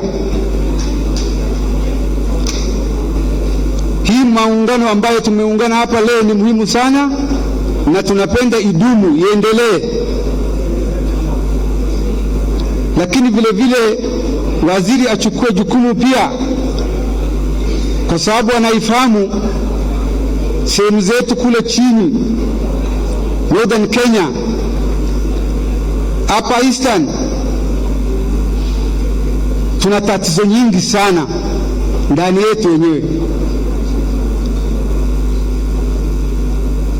Ni muhimu sana kushirikiana na kutafuta amani, kwa sababu tumeshirikiana hapa juu kwa sababu ya amani, na amani lazima ipatikane hata kule chini mashinani.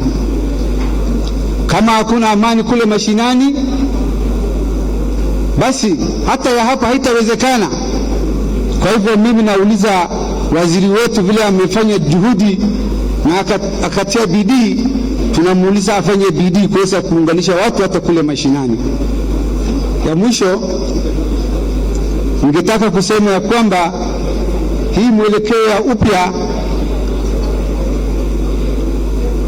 tufanye bidii ya kuunganisha na kuikamilisha, tuweze kuunga serikali yetu mkono mpaka mwisho, mahali ambapo serikali itakuja kusimama.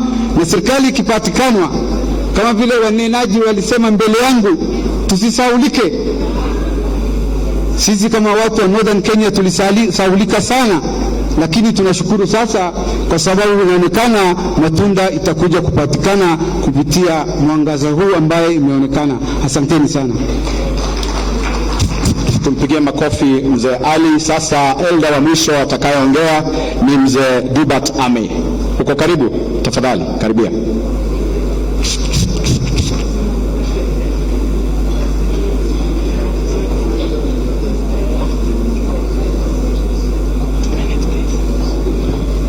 Assalamu alaikum warahmatullahi wabarakatuh. Kwa majina mimi naitwa mzee Ahmed Wale. nawakilisha mzee Dubat Ali Ami, yeye ni mlemavu, na ile sauti ilitoka hapa ni kwamba hakuna mobile microphone angeweza kuaddress. So, I'm very sorry. That's what you are told. However, mimi nitaongea lugha yake, siongee yangu. Kitu cha kwanza, watu wa Northern Kenya, they have always been identified with the community of Mount Kenya. Right from the time of Mzee Kenyatta, up to the time of Mzee Moi, up to the time of Kibaki, and right now, we have been very close to the Kikuyu community, to the Embu, Meru, the Gema community at large. Na sisi tulisaidiwa sana, manake tulikuwa wachokozi, tumejitenga kidogo, tumekuwa shifter, lakini Mzee Kenyatta ametulinda mpaka hayo mambo yamemalizika. Wakati huu tukikuja kwa siasa, hii siasa ya Kenya, naona safari hii watu wa mlima, ziko vijana mengi damu yao ni moto, na hawajui hii serikali ilianzishwa namna gani na inaelekea wapi. Wanarukaruka hapa na pale, hapa na pale. Na mimi najua kila kijana anatoka boma, lazima wazee waongee na vijana yao. Sisi si watu wa kurukaruka, manake tunajua kurukaruka iko na shida gani. Sisi na watu ambao saa hii tunakuwa gangari. Hata mtoto kidogo kutoka Northern Frontier District anajua vile kukana nidhamu, manake ameisha ndani ya shida mingi. Lakini naona watu ya mountain wameshikwa na hamasa, wanapiga ngoma ya kiasili ambaye mchezaji hajulikani anatoka wapi. Na nawahakikishia ya kwamba hii serikali mwelekeo ikiharibika, kwanza inaharibikia mlima, na wale wanafuata ni watu wa Northern Kenya. Tutakuwa yatima, na tunataka tusimame na Rais Uhuru Muigai Kenyatta. Yeye ndio kiongozi wetu. Yeye pale anasema huko ndio bahali ya faida. Manake sisi wakati ya zamani, wale wazee wetu wakati walikuwa wanataka kutuambia hatutaki Somalia, walisema kile kitu kizuri inatoka north, upande huu east ni jua peke yake, hakuna mtu mzuri anatoka huko. Na tunataka tukae pamoja na tuendelee hivyo. Thank you very much. Makofi kwake. Sasa ninamwalika Senator wa Youth Gideon Ngugi aje atuhutubie, halafu akimaliza amwalike His Excellency Governor Kimemia wa Nyandarua, who will in turn invite Governor Kiraitu Murungi, who will be the last speaker of today. Oh, sorry, we will do some amendment at some point. I'm advised there will be Governor for Nakuru, for Isiolo will also be speaking. Senator Ngugi. Asante sana. Our hosts, wenyeji wetu, wazazi wetu MKF, viongozi wote ambao wako hapa siku hii ya leo. Jina langu ni Ngugi IG. Mimi ni lastborn wa rais. Alinipatia jukumu la kuwakilisha vijana katika Senate mwezi mmoja uliopita na wiki 3, na nataka kunichukua nafasi hii nimshukuru sana kwa sababu ya imani ambayo alionyesha kunichagua mimi niwakilishe vijana wenzangu. Na si kuja hapa peke yangu, kwa ruhusa yako, kwa ruhusa yenu wenyeji wangu, nataka niwaulize vijana wenzangu, youth leaders ambao wako hapa, wasimame tafadhali na msalimie umati. Tafadhali simameni. Kindly stand and wave for Mount Kenya region. Asanteni sana. Nataka nichukue nafasi hii ni washukuru sana MKF kwa sababu ya kazi nzuri sana ambayo mnafanya bwana chairman. Na sisi tunataka kuhakikisha jambo moja, ya kwamba sisi tutasikiza mambo ambayo mnatuambia na tutafanya jinsi ambavyo mngependa sisi tuendelee. Nataka pia nimwambie Bwana Kaguthi ambaye pia ni baba yetu, ni kweli kuna vijana ambao wameenda na njia ambayo sio sawa, na kwa niaba yao nataka niwaombe msamaha, kwa sababu sisi ndio vijana ambao tumewatusi, tumeongea mambo mabaya. Kwa hivyo tafadhali, kwa niaba yao tunaomba msamaha, msiongee maneno machungu ambayo yata affect our generation. Asante sana. Na moving forward, Bwana Chairman pamoja na kikundi chako, tungependa, unajua vijana we are 73%, tungependa kuwa involved kwa njia kubwa sana, na ili tuweze kuwaleta hawa vijana ambao wako the other side. Na Bwana Chairman, kama unavyojua, wakati wa vita wazee kazi yao ni kuadvise vijana na kuambia vijana, nyinyi endeni kwa vita kwa sababu nyinyi mko na nguvu. Kwa hivyo tunaomba kwa heshima kubwa sana, we are very much ready to go into this war, and we want to assure you that sisi, you will forever be proud of us because we will not let you down. Tumeanza mazungumzo pia na ndugu yangu Haji Hassan, huyu ambaye amesimama ni ndugu yangu katika Senate, na tumekubaliana ya kwamba mkituruhusu tungependa kuwa na forum kama hii na zingine za vijana wa Kenya region na vijana wa ASL, na ili sasa tuje tuzungumze maneno yetu na ili tushikamane, kwa sababu kama vile mzee mmoja amesema, wakishikamana kule juu hata huku chini pia mtukubalie tushikamane. Na sisi pia tuna uwezo. Katika ile cabinet ya 1963 ambayo iliundwa na vijana wa rika yetu. Kwa hivyo pia mwe na imani na sisi, na hii njia na hii pia vita ambayo tunapigana tutaweza kuishinda. Kwa hivyo nawashukuru sana kwa sababu ya fursa hii, Bwana Chairman. Sasa kuchukua nafasi nyingi kwa sababu naona muda wetu umeoma sana. Ningependa kuchukua nafasi hii nimkaribishe Gavana Kimemia. Huyu ni gavana wa kaunti yetu ya Nyandarua ambako I took refuge wakati tulifukuzwa kule Rift Valley. Karibu sana gavana. Asante sana Senator kutoka Nyandarua, nominated Senator Goge IG. Na kwa sababu ya time niseme leadership yetu yote ya Mount Kenya Foundation na pia leadership ya jamii yetu ambao tuko pamoja hapa, tumeshikiana pamoja. Everybody, kila mtu, all protocols observed. Kwa sababu ya time niseme nina shukrani kubwa sana kuweza kufika siku ya leo. Tuko magovernors 10, Mount Kenya leadership tuko magovernors 10, na wengine walikuwa hapa, wengine wameenda, lakini mheshimiwa Kiraito ambaye ndiye deputy yangu wako hapa.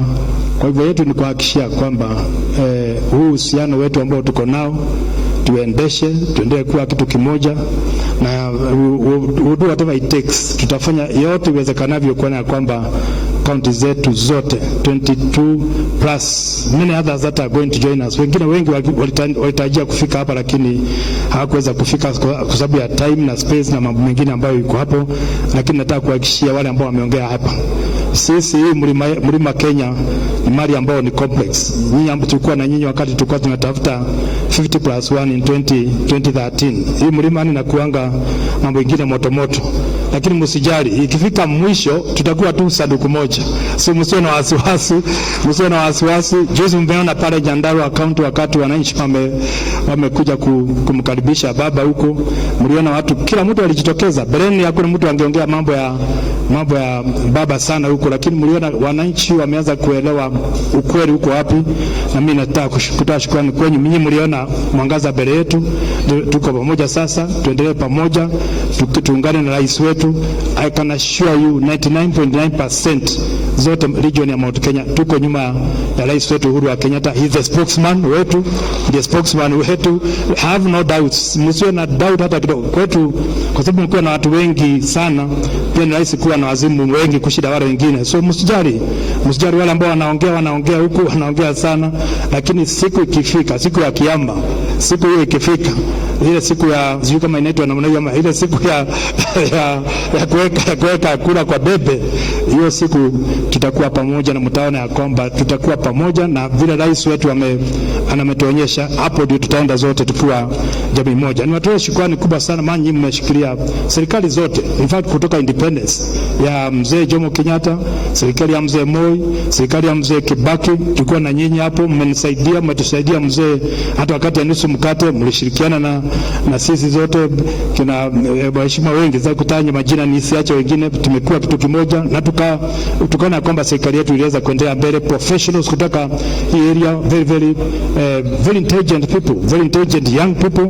Ile region mnatoka hizo counties zote ambazo ziko hapa, na kwa hivyo tunataka kuungana na nyinyi, sio tu siku ya leo Mount Kenya Foundation, sio tu siku ya leo, tufanye mikutano mingine mengi, hata professionals wetu, wazee wetu, vijana wetu, wamama wetu, tutembeleane, tujuane, hata kama kuna distances kubwa, lakini pia tuwete pamoja, ili wale ambao walisema kwamba labda hatujuani tuweze kujuana kwa udani kabisa. Lakini lazima pia tubadilishe mwenendo. I wish the minister was here. Lazima tufanye paradigm shift. Hii mambo ya kila mwaka kuongea mambo ya insecurity, mambo ya drought, umekuwa kama umeingia, then mvua ikinja inaua watu, mvua tena inakuja inaua watu, then njaa imekuja, then disarmament. Tubadilishe hiyo sahani, na ile kitu inaweza kufanyika ni kuweka rais ambaye anaelewa interest na aspirations ya jamii zote za Kenya, na najua mahali rais anatuelekeza ili tuelekee hapo, ili tuweze kuendesha nchi yetu vizuri, ili jamii zetu zote ziweze kuenjoy utajiri wa Kenya mzima. I want to assure you, sisi tukishikana yote Mount Kenya region na ile handshake na nyinyi communities ambazo ziko hapa na zile zingine mingi kutoka coast ambazo ziko hapa, I can assure you tutakuwa ndani ya serikali. I want to encourage you, wacheni tuwe ndani ya serikali. Mlisema mtaki kwa nje ya serikali, tuwe ndani ya serikali, tuweze kuunda serikali, na niwahakikishia kwamba hakuna mtu ambaye ataweza kutolewa nje kwa meza. Hasa nikiongea kama mzee wa Central Region, hakuna jamii ambayo itakuwa imetolewa kwa tibu, itakuwa na equality na usawa na amani tukiendelea mbele. Ili box zetu zishikiane pamoja, project za barabara ziweze kufika kule Northeastern Province. Mimi nilifundishwa mambo mingi na jamii ya Northeastern Province. Nilikuwa miaka 21 pale Takaba kule Mandela, na huko ndio nilifundishwa mambo ya uongozi na mambo ya kuendelea mbele kama kiongozi, na mkanishikilia vizuri, zinatuko pamoja, na nijikuta baadaye na kuja kungazeti Takaba kama district, nilikuwa PS wa internal security.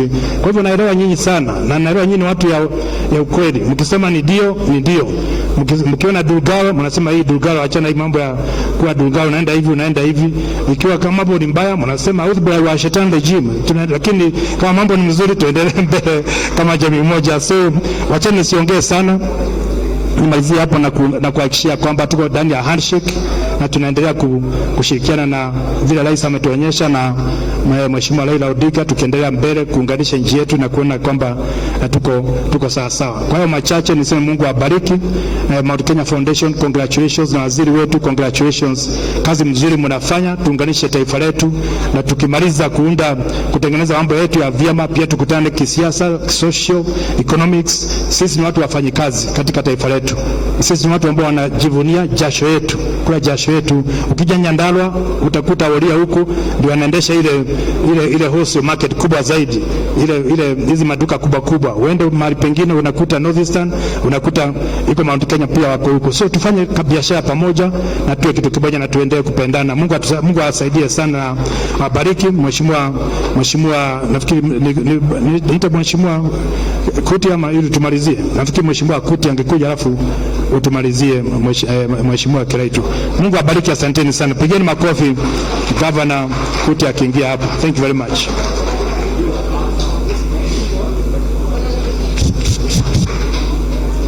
Asante sana His Excellency Kimemia, Waziri Ukuri Yatani, ambaye ni kiongozi ya upya na kiongozi ya jamii ambao wameungana wa Northern na mpaka Lamu, viongozi wa Mount Kenya Foundation na governors, MPs, senators, wote, all protocols observed. Yangu itakuwa fupi kwa sababu tumekaa sana na tumechoka, watu wamechoka.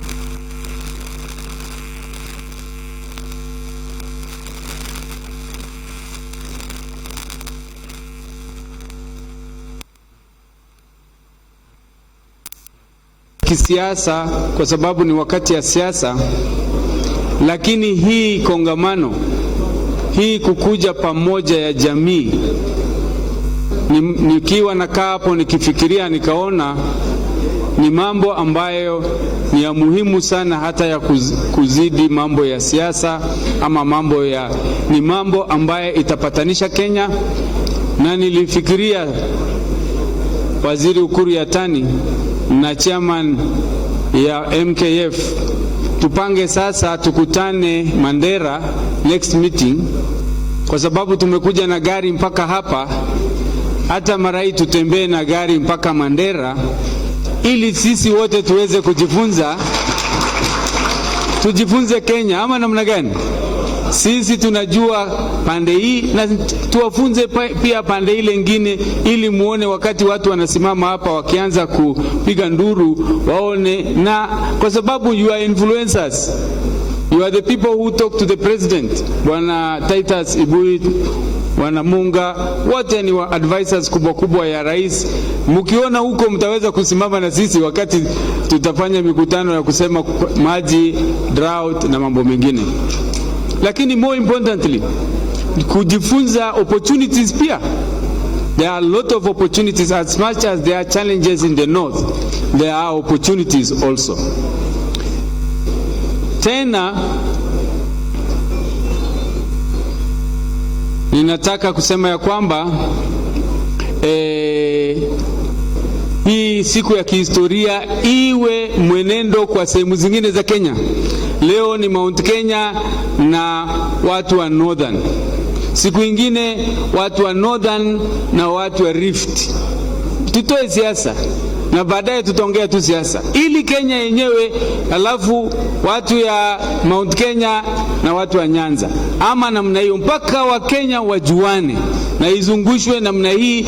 Ili hii kitu nimekalia nikikaa hapo nikifikiria, nikaona tuko na opportunity, na nataka kushukuru Waziri Uhuru Yatani kwa kuanzisha hii fikra ya kupatanisha wa Kenya. Hii ndio mwito ya Rais Uhuru Muigai Kenyatta. Lakini sisi kama wana Northern, sisi tumeamua tushikane, sisi tumeamua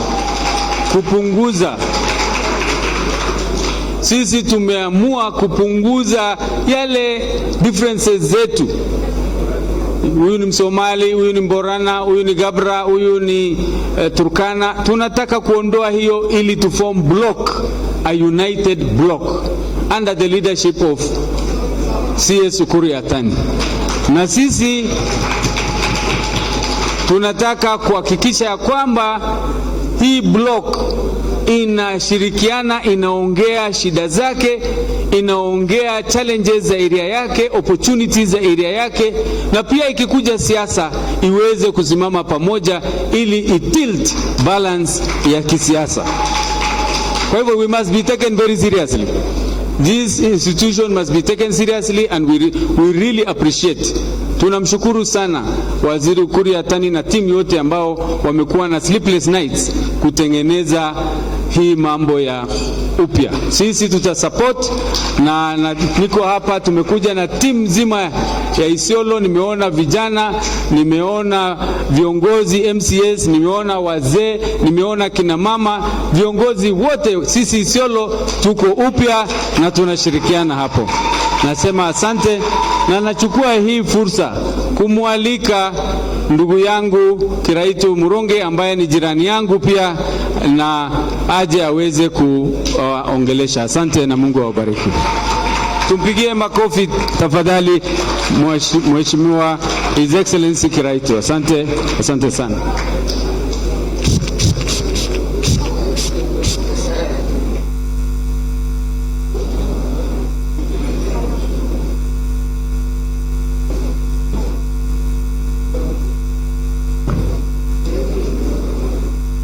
So wapi makofi ya Gavana Kuti?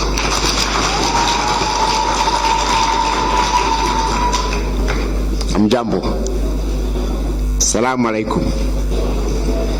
Bwana, inaonekana watu wameshindwa kidogo. Kwanza ngoja niseme nimefurahi sana siku ya leo kualikwa huu mkutano na Mount Kenya Foundation. Nimshukuru kwa ile bidii mnaweka kutuleta sisi sote, jamii zote za Kenya tuwe pamoja. Ningetaka sana kumshukuru waziri wetu Uhuru Yatan na ile chama yake mpya ya upya ambayo sasa ameshikana na Mount Kenya Foundation kutuleta pamoja. Tunaweza kuwapigia makofi. I think what you are doing is not new.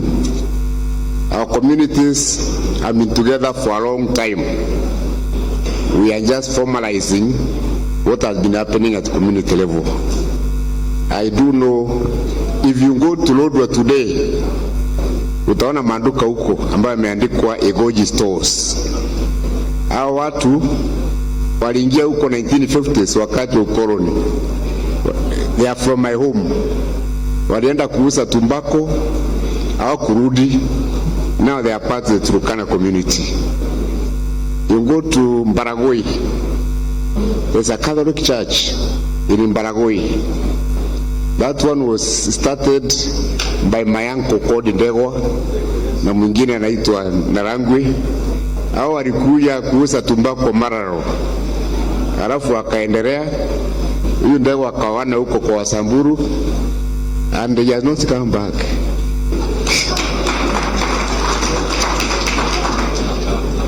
So the community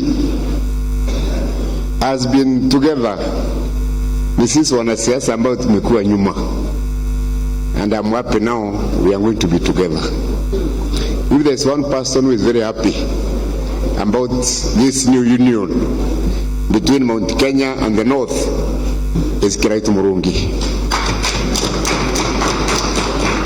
Because nikimwangalia mimi naona soko kubwa ya miraa. Yeah, tutakuwa na pesa nyingi kutoka kwenu ambayo inaingia Meru. And just last week nilikuwa na seminar hapa Nairobi at the University of Nairobi, tukareta scientists, maprofesa wote ambao wamesema miraa is not a drug. It's a stimulant like strong coffee. So msiwe na wasiwasi. Hata waheshimiwa maseneta tungetaka muingie kwa miraa. And we are improving it by adding variation. We know some of you don't want to chew the leaves. Now we are making miraa herbal tea. Kwa hiyo utakuwa unakunywa miraa herbal tea. Wala nataka ulevi, tutakuwa na miraa wine na miraa whiskey. Na kina mama na wengine ambao kunywa vitu, tuko na miraa juice. So we are transforming this industry, and we know you are a very big market for us. Even if you separate us on anything else, you find us together kwa hiyo biashara. So as the governor of Meru, wana chairman wa Mount Kenya Foundation, you have done me a great favor kuleta viongozi pamoja. I was in Isiolo on Monday tukiwa na ndugu yangu Mheshimiwa Governor Kuti, together with 7 other governors from the region, and we are going there to launch the biggest project funded by the Kenyan government and the World Bank in northern Kenya, and that is the road from Isiolo to Mandera. It is starting in January. 740 kilometers, a cost of 72 billion Kenya shillings. So we said President Kibaki atakumbukwa na barabara ya kutoka Isiolo Marsabit kwenda Moyale. President Uhuru Kenyatta atakumbukwa na barabara ya kutoka Isiolo Modogash kwenda Moyale. So this is a big landmark project. We can talk about other things. I was with you wakati mlituchapa sana 205 when it was 41 versus 1. Na wakati ule kwa sababu tulikuwa tunasikiliza siasa ya usiku, kuna watu wa Mount Kenya wanajipenda sana, hawataki kuona watu wengine.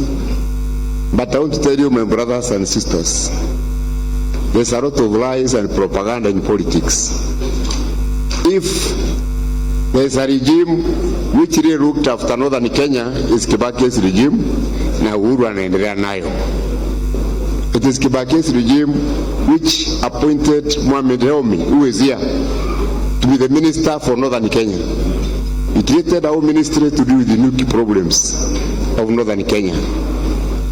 There's this Rapsed corridor kutoka Ramu mpaka South Sudan na kutunganisha na Ethiopia.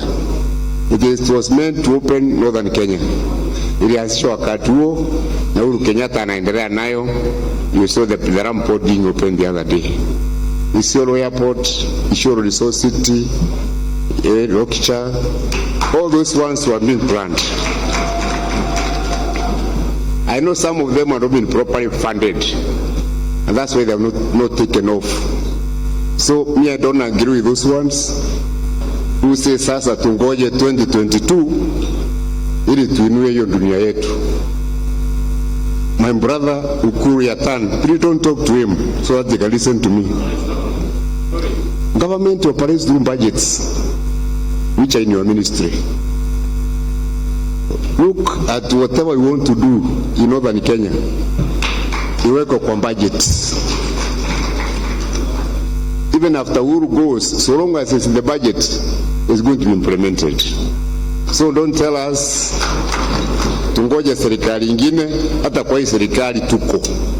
Sidio? Yeah, we have other ministers, your colleagues who are here. We are members of parliament.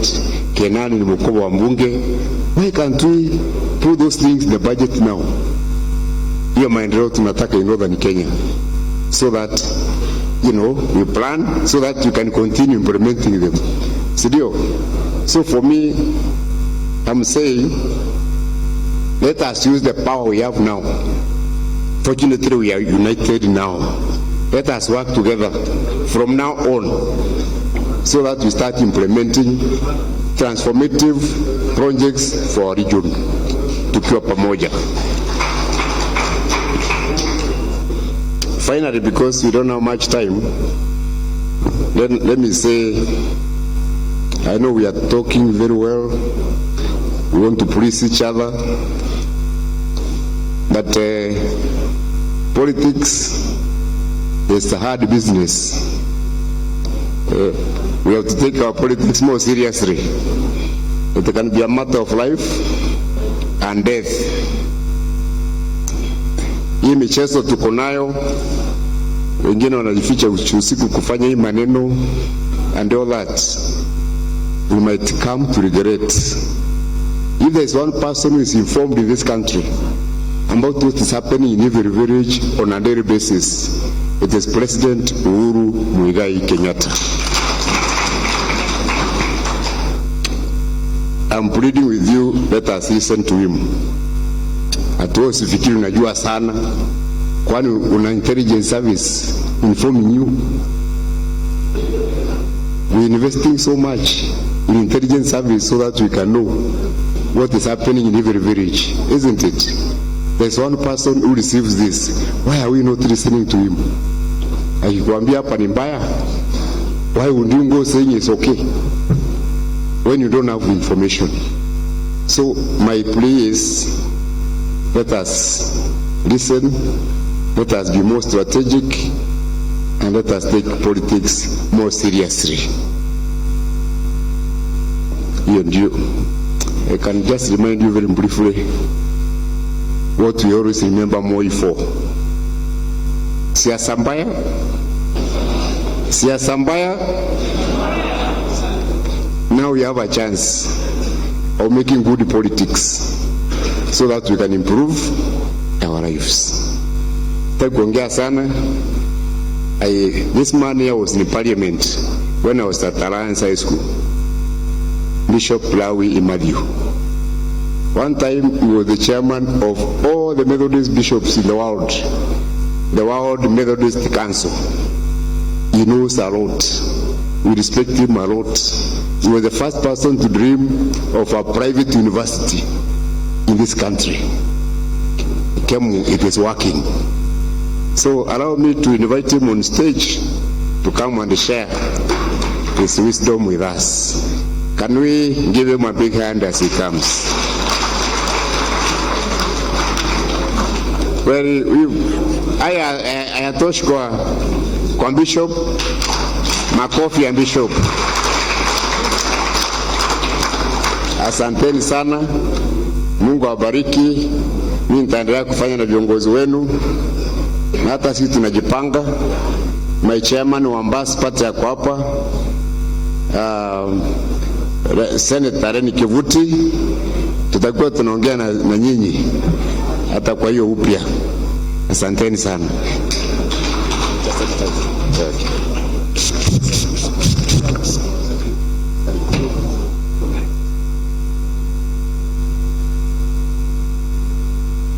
Langu ni kuwasalimia viongozi wetu wote. Mkutano huu ni wa ajabu. Kuna watu wengi ambao ni mashujaa, ni watu werevu. They are very able persons. We can change Kenya. Kwangu imekuwa furaha kubwa zaidi kwa sababu shule ile nilianzisha miaka kama 55 iliyopita imetoa watu ambao ni kutoka Northern Kenya, vile nilivyokuwa nikiomba nifanye.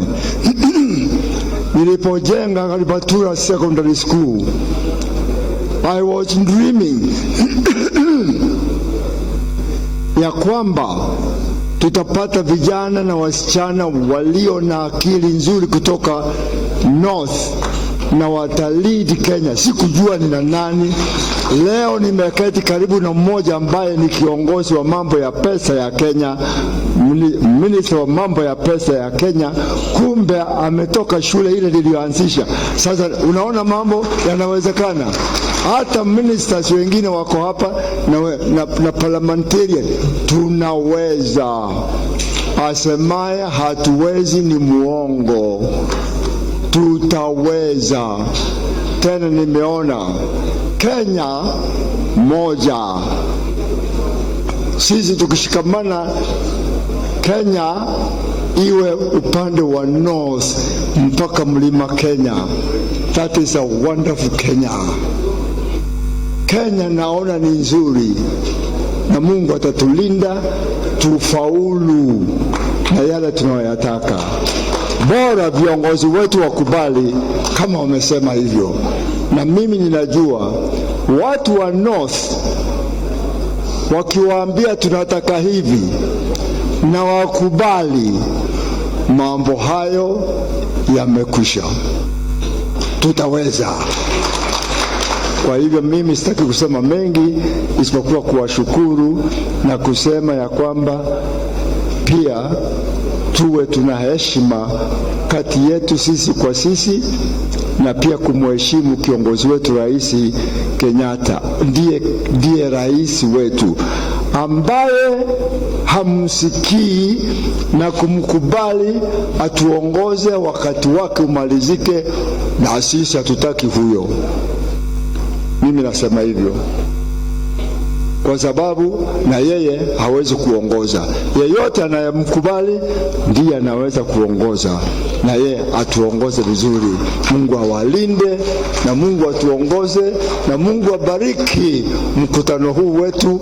Mambo yale ambayo tumeyafikiria yote yajazwe na Mungu. Fulfill it. May God help us to fulfill this dream until we see it in years to come and bless us. Mungu ni mwema. Asante. Tumpigie makofi ya kilo mzee wetu Bishop Lawi Imadhiu kwa maneno yake ya busara. Kwanza, kabla niwaelekeze mahali tunaenda kulingana na ratiba yetu, nataka kuomba msamaha kwa sababu kulingana na ratiba hii tulikuwa na senators wawili ambao walikuwa wamepangwa kuongea. Alipoongea Senator Githua Ngugi, nikasahau kumuita Senator Fatuma Dulo. Baada ya mheshimiwa wa Lamu Women Rep Honorable Raila ambaye anakuja hapa next ili kusoma resolutions za mkutano wa leo, nitamwalika Senator Fatuma Dulo kutoa vote of thanks na pia kutoa hotuba yake ambayo tuliruka kwa kimakosa. Karibu Lamu Women Rep, Honorable Ruwaida.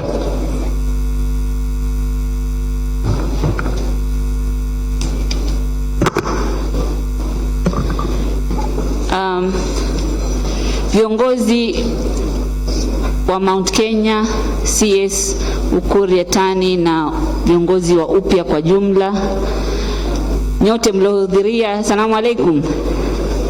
Hamjambo. I was given this. Okay.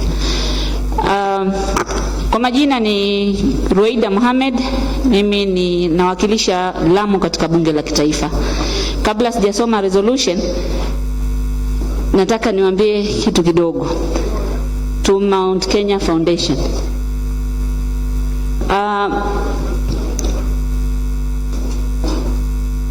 Kama mlivyoambiwa, Lamu iko na extension ya Mount Kenya.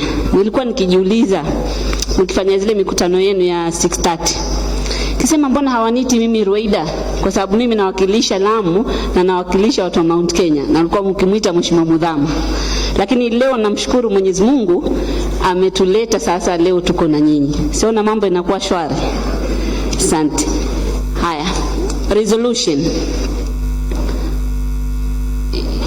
This is the resolution of Mount Kenya Foundation, which met with UPIA.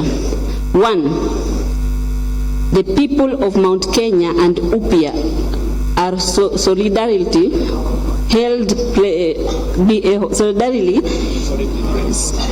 behind President Uhuru Kenyatta and are proud of his towering legacy of peace and development. 2. That the people of Mount Kenya and UPIA movement will strive to safeguard peace and stability as a way of strengthening the historical ties that have existed between them. 3. That the people of Mount Kenya and UPIA movement will work together during this political transition in 2022 and beyond, and will follow the direction that President Uhuru will show in the coming general elections. 4. That the people of 22 counties presented in the luncheon today of a high business acumen will continue to engage closely and push for a conducive business environment to enable their people to thrive in business. 5. That the people of Mount Kenya and UPIA movement are stronger together. 6. That the community leaders from UPIA present today have resolved to invite their Mount Kenya counterparts for a return visit that will be held in Isiolo town in Isiolo County, and it will be communicated. This is the resolution. Tumekubaliana sote, tuonyeshe kwa mkono. Iko sawa? Kwa hivyo isainiwe, sio? So it can be signed. Nilikuwa nimepewa nafasi nyingine ya kutoa vote of thanks, lakini vile kuna Mheshimiwa Fatuma, acha nimpatie Mheshimiwa Fatuma aendelee. Asante.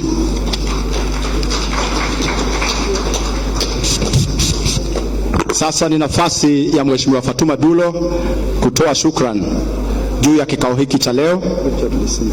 Mheshimiwa Fatuma Dulo. Mheshimiwa Senator Fatuma Dulo.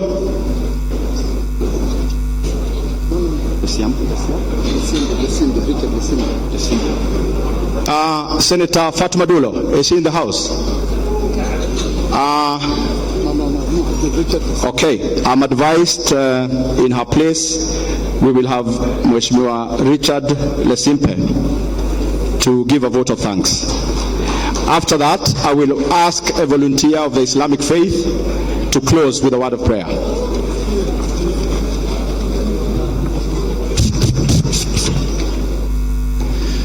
Basi mimi nachukua nafasi hii kwa niaba ya UPIA kusema asanti sana, kwanza kwa Mwenyezi Mungu na pia kwa uongozi wa upya, waanzilishi pamoja na wafuasi wake wote wakiongozwa na Mheshimiwa CS Uhuru Yatani. Nachukua pia nafasi hii kushukuru sana Mount Kenya Foundation, viongozi wao, waanzilishi wao na wale wote ambao wamehusika na mambo ya Mount Kenya Foundation kwa miaka hiyo yote, hasa wazee na pia kina mama ambao wamehusika na kuhakikisha kwamba mambo haya leo yamefanyika. Nachukua pia nafasi hii kushukuru sana governors wetu wote ambao walifika, deputy governors pamoja na senators pamoja na wabunge wa kina mama na pamoja na MCS, viongozi wote wa kisiasa. Tunachukua nafasi hii kuwashukuru sana kwa kwenu kujitolea, kwenu kujikakamua na kuhakikisha kwamba mambo ya upya, mambo ya umoja wa taifa, mambo ya umoja wa Mount Kenya pamoja na Northern Kenya imefaulu. Nachukua pia nafasi hii kushukuru sana wale ambao wametoka kaunti zetu 10 ya wafugaji kutoka kaunti 10. Tunawashukuru sana wale ambao wamefika hapa kuwakilisha wale ambao tumewaacha nyuma. Tumesema kwamba tuna kura 2.5 milioni, na nyinyi ambao mmewakilisha wale ambao wamefika hapa, wale walizungumza tunawaambia asante sana, wale ambao hawakuzungumza tunawaambia asante sana. Kwa mwisho, nachukua nafasi hii kushukuru pia wazee wa kidini, maimams, wa masultan na wale pia ambao walifika hapa na wale ambao pengine hata hawakuweza kufika, wale walioombea sisi tufike hapa. Nachukua nafasi hii kuwashukuru sana sana sana. Basi mwisho tunashukuru hoteli hii ya Safari Park kwa kazi ambao wametufanyia, chakula murwa, mlo mzuri, mapahali ya kuketi safi, tumekanyaga carpet, na tumesema asante sana kwa hoteli hii na tunawashukuru sana. Mungu awapeleke salama salimini. Asante sana.